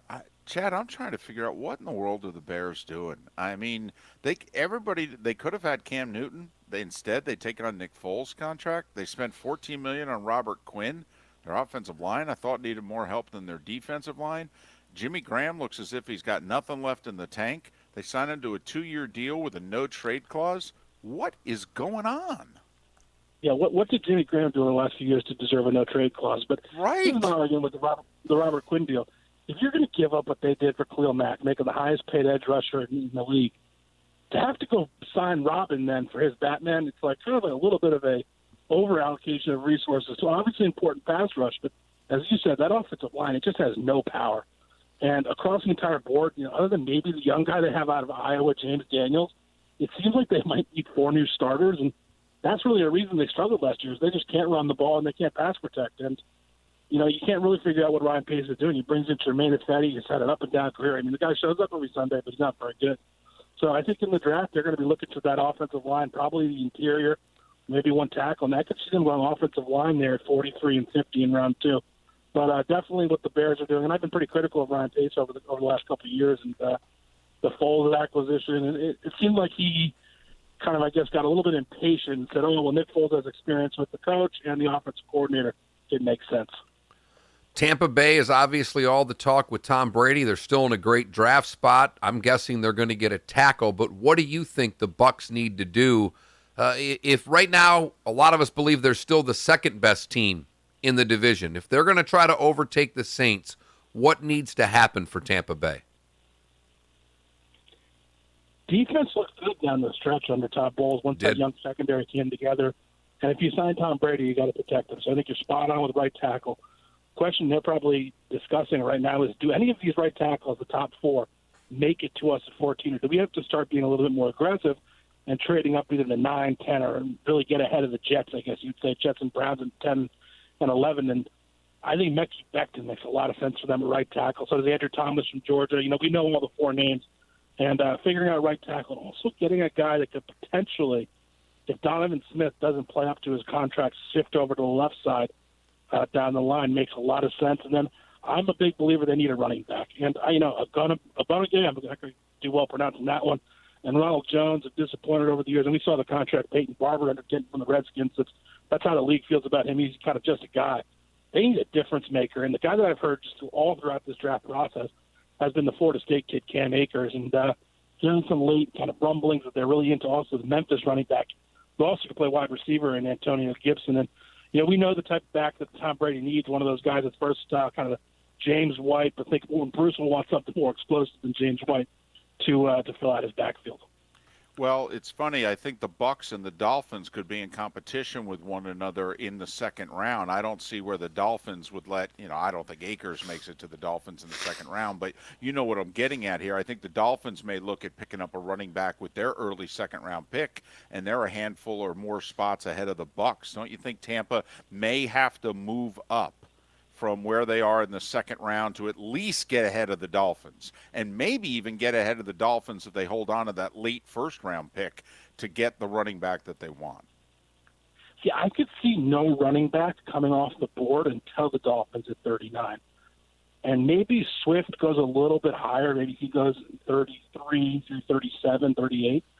But I don't think the running backs are going to fly off the board. And there's a good group with Jonathan Taylor, Akers, Gibson, where I think one of them will make it to 45, Edwards-Helaire from LSU. So I think the spot the Buccaneers need to more be looking to move up is probably for the right tackle and see who falls to them at 45. But just the way Bruce Arians is, he's an aggressive guy, and if he falls in love with one of these kids, I wouldn't rule out him, as you said, moving up to, say, 38 with the Jaguars and getting ahead of the Dolphins with the running back, that he falls in love with. Chad, is there a spot that is absolutely awful in this draft? If you're looking for, I know you've got young edge rusher after that. There's not a whole lot. Is there a spot where you see this draft being incredibly weak? There's a good group of centers, but the guard group is pretty weak. I don't see really a guard. Maybe the kid from Ohio State, Jonah Jackson, or Ben Bartz, if you view him as a guard, could find their way into round 2. So you're talking about an overaged grad transfer and a small school prospect being potentially the top guard in the draft, which I would say is pretty weak. And, the corner group at the high end, you love Okudah, and I think C.J. Henderson's caught a little bit of late steam, but, guys that don't tackle, they kind of concern me. He's got all the talent in the world, but after those two, I see a real fall-off at the cornerback group. I don't think it's as good as we've seen really over the last couple drafts. If there's a team that makes the big trade from the 20s all the way up to get a quarterback, a la the Chiefs with Mahomes, which team do you think it'll be? Patriots or Saints are the two logical ones sitting there at 23 and 24, and both lack a second-round pick, so they'd have to get creative if one of the quarterbacks fell. But I also think we could see a team sitting there in the 20s trade up for maybe a wide receiver. Yeah, because once they start going, they could go in a hurry. Chad, thanks so much for making time for us. Hopefully we can do this again before the draft. That sounds great. Thanks for having me, and we'll get through this. Chad Forbes. Follow him on Twitter, NFL Draft Bites, NFL Draft BITES. Chad Forbes is an NFL aficionado. As he says on Twitter, I am permanently worried about 32 teams' offensive lines. Our kind of a guy. Miller and Moulton. The good, the better, and the best. There you go. Followed by Takeout, Shout Out. Trying to help promote local business during these tough times. You can text in at 479-5551 for your shout out, or you could call in and wait on hold, and we'll throw you on before the end of the show. 479-5551. Miller and Moulton. Thanks for listening. Southwest Florida's Fox Sports Radio. This is a special coronavirus update from Wink News. I'm Corey Lazar with Wink News. Today, 23 new cases of coronavirus confirmed now in Southwest Florida, including a 10-year-old Lee County boy who recently traveled to Colorado. That puts our local total now at 116 cases, nearly 2,000 positive cases here across the state. Today at Southwest Florida International Airport, anyone flying in from New York, New Jersey, or Connecticut will be screened by the Department of Health and will have to self-isolate for 14 days upon arrival. A massive stimulus package now approved by the Senate. Lawmakers want families and business owners to use money sent through checks to help during the hardships of the coronavirus. Money will likely be in your mailbox by May. President Trump will address the country tonight after talking with world leaders this morning. For updates on coronavirus, trust Wink News. Facts, not fear. Ever purchased an online item and either it doesn't fit, has missing parts, or became damaged? Trying to save a few bucks can end up costing more. My Shower Door is a locally owned and operated family business that measures, manufactures, and installs our own brand of frameless shower doors right here in Southwest Florida. And we were just named Lee County's Manufacturer of the Year. With almost 80,000 shower doors installed, we have the experience and expertise. Plus, estimates are always free. Want to see more? Go to myshowerdoor.com. Hi, this is Rich Castellano. I invite you to come check out the world-famous cigar bar. Nobody beats the world-famous cigar bar. Southwest Florida's original cigar bar. You watching any Fox News at all? No. I honestly, David, I have barely turned. Relax in the lounge in comfort with plenty of TVs at all three locations where you can watch I have your barely favorite turned the sports television in on. comfort. Stop into the humidor. I haven't watched much, but what's interesting is how on opposite sides Tucker Carlson and Sean Hannity are. Tucker's been actually was the only one on the channel pounding the table weeks ago about this, when everybody else was saying it was. Oh yeah, and Tucker last night had a guy on. Sean, I guess Hannity's like pushing this, take this drug and this drug cocktail and what have you. Tucker had a doctor on yesterday who specifically said on the show, what he's pushing, that could kill you. Hey, Aaron Walker here from Naples Nissan. So by now, you've had to have heard about our 8-year, 80,000-mile trade-in offer. I just thought that was less than 8 interesting. years old, Wow. with less than 80,000 miles on it, we'll But give you the original apparently, base MSRP for it. Tucker Yeah, so Carlson whatever went that to Toyota, Mar-a-Lago a Honda, couple Nissan, weeks ago Hyundai, or to Kia was worth visit 6, President 7, Trump 8 to years try ago, to get him that's to change his exactly what tune. it'll be worth now. Yes, but To only say in that, Naples, hey, Nissan. Chevy, Ford, I think you Dodge, got to take this a little more Chrysler, seriously. We'll take those too. Hundreds of happy customers from all over Southwest All right. Florida have already Back to brought regularly us their scheduled trade-in. programming already It's in not progress. too late for you to do the same. We've got over 400 new Nissan models on our lot. Pick out your favorite 2019 or 2020 model at Maddie! NaplesNissan.com, and then we'll give you the original base Get up here. MSRP for your trade-in so you can drive it home today. I need my little girl. Seriously, what are you waiting for? It's your Offer on time. select models with approved credit and cannot be combined. Visit NaplesNissan.com for full details. 94.1 Lehigh. Hurry. Hi, I'm Denny Grimes with Denny Maddie! Grimes' team There she at is. Keller You gotta turn Williams that off. Realty. You can't You have wanna the tablet sell your on. home for top dollar in